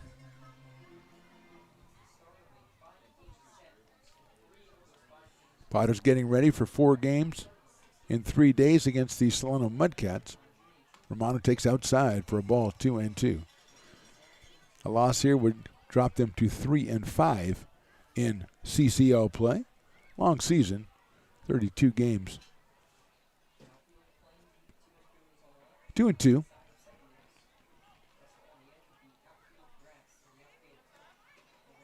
That's down in the dirt, ball 3. So Romano has worked the count to 3 balls and 2 strikes against Mater here to open up the 9th inning. Chase Weisenborn to follow, then Chase Jans. As the Potters look to grab a spark here in the last inning of this one. 3-2 pitch. Fastball, call strike 3. So Romano is out on strikes. 1 out here. We have a pinch hitter. Jack Grant's going to hit for Chase Weisenborn. So Jack Grant comes in for Chase. Out of Danville, California, University of Arizona, Jack Grant. Wearing number 5 for the Potters in the Powder Blues. Right-handed hitter settles in against Moderer.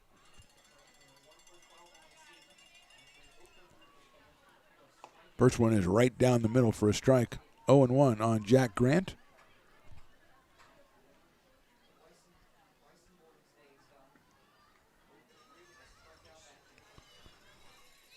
One hit and 2 runs for Jack Grant so far in limited duty. Takes that one in there for another call strike. Like a little bit down low, and so does Jack Grant. Agrees with me. But nevertheless, he is down 0-2.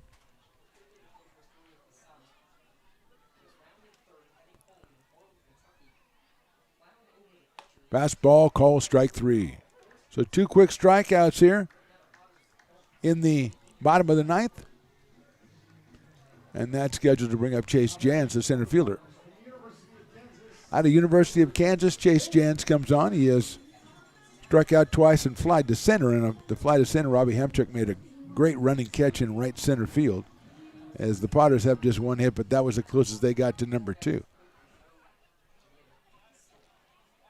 Breaking ball swung on, out back to the screen. 0-1 on Chase, who came up there swinging that time. Got one off speed, went after it.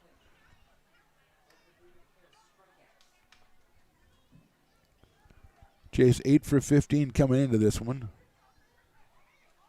0-1.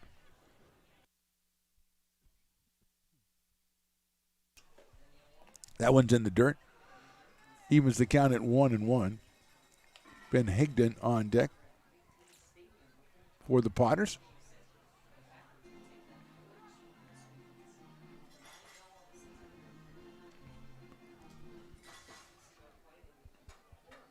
Jans with 1 double and 3 runs batted in his 8 hits.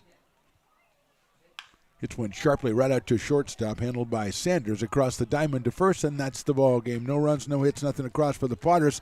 And the final score in this one, Healdsburg wins this one 5-0. Healdsburg with a tremendous pitching performance from Galen, from Evasian, and from Moderer, just giving up 1 hit to the Potters over 9 innings and completing a 4-game sweep of the Potters this week. So the Potters return to action tomorrow night, 6:35. Join us at 6:20 on the Stones Radio Network's YouTube. Also on Saturday at 6:05 first pitch, because there are fireworks that night, and Christina Werner will join us in the studio. We thank you for checking us out. We thank you for watching. We'll see you next time on the Stones Radio Networks.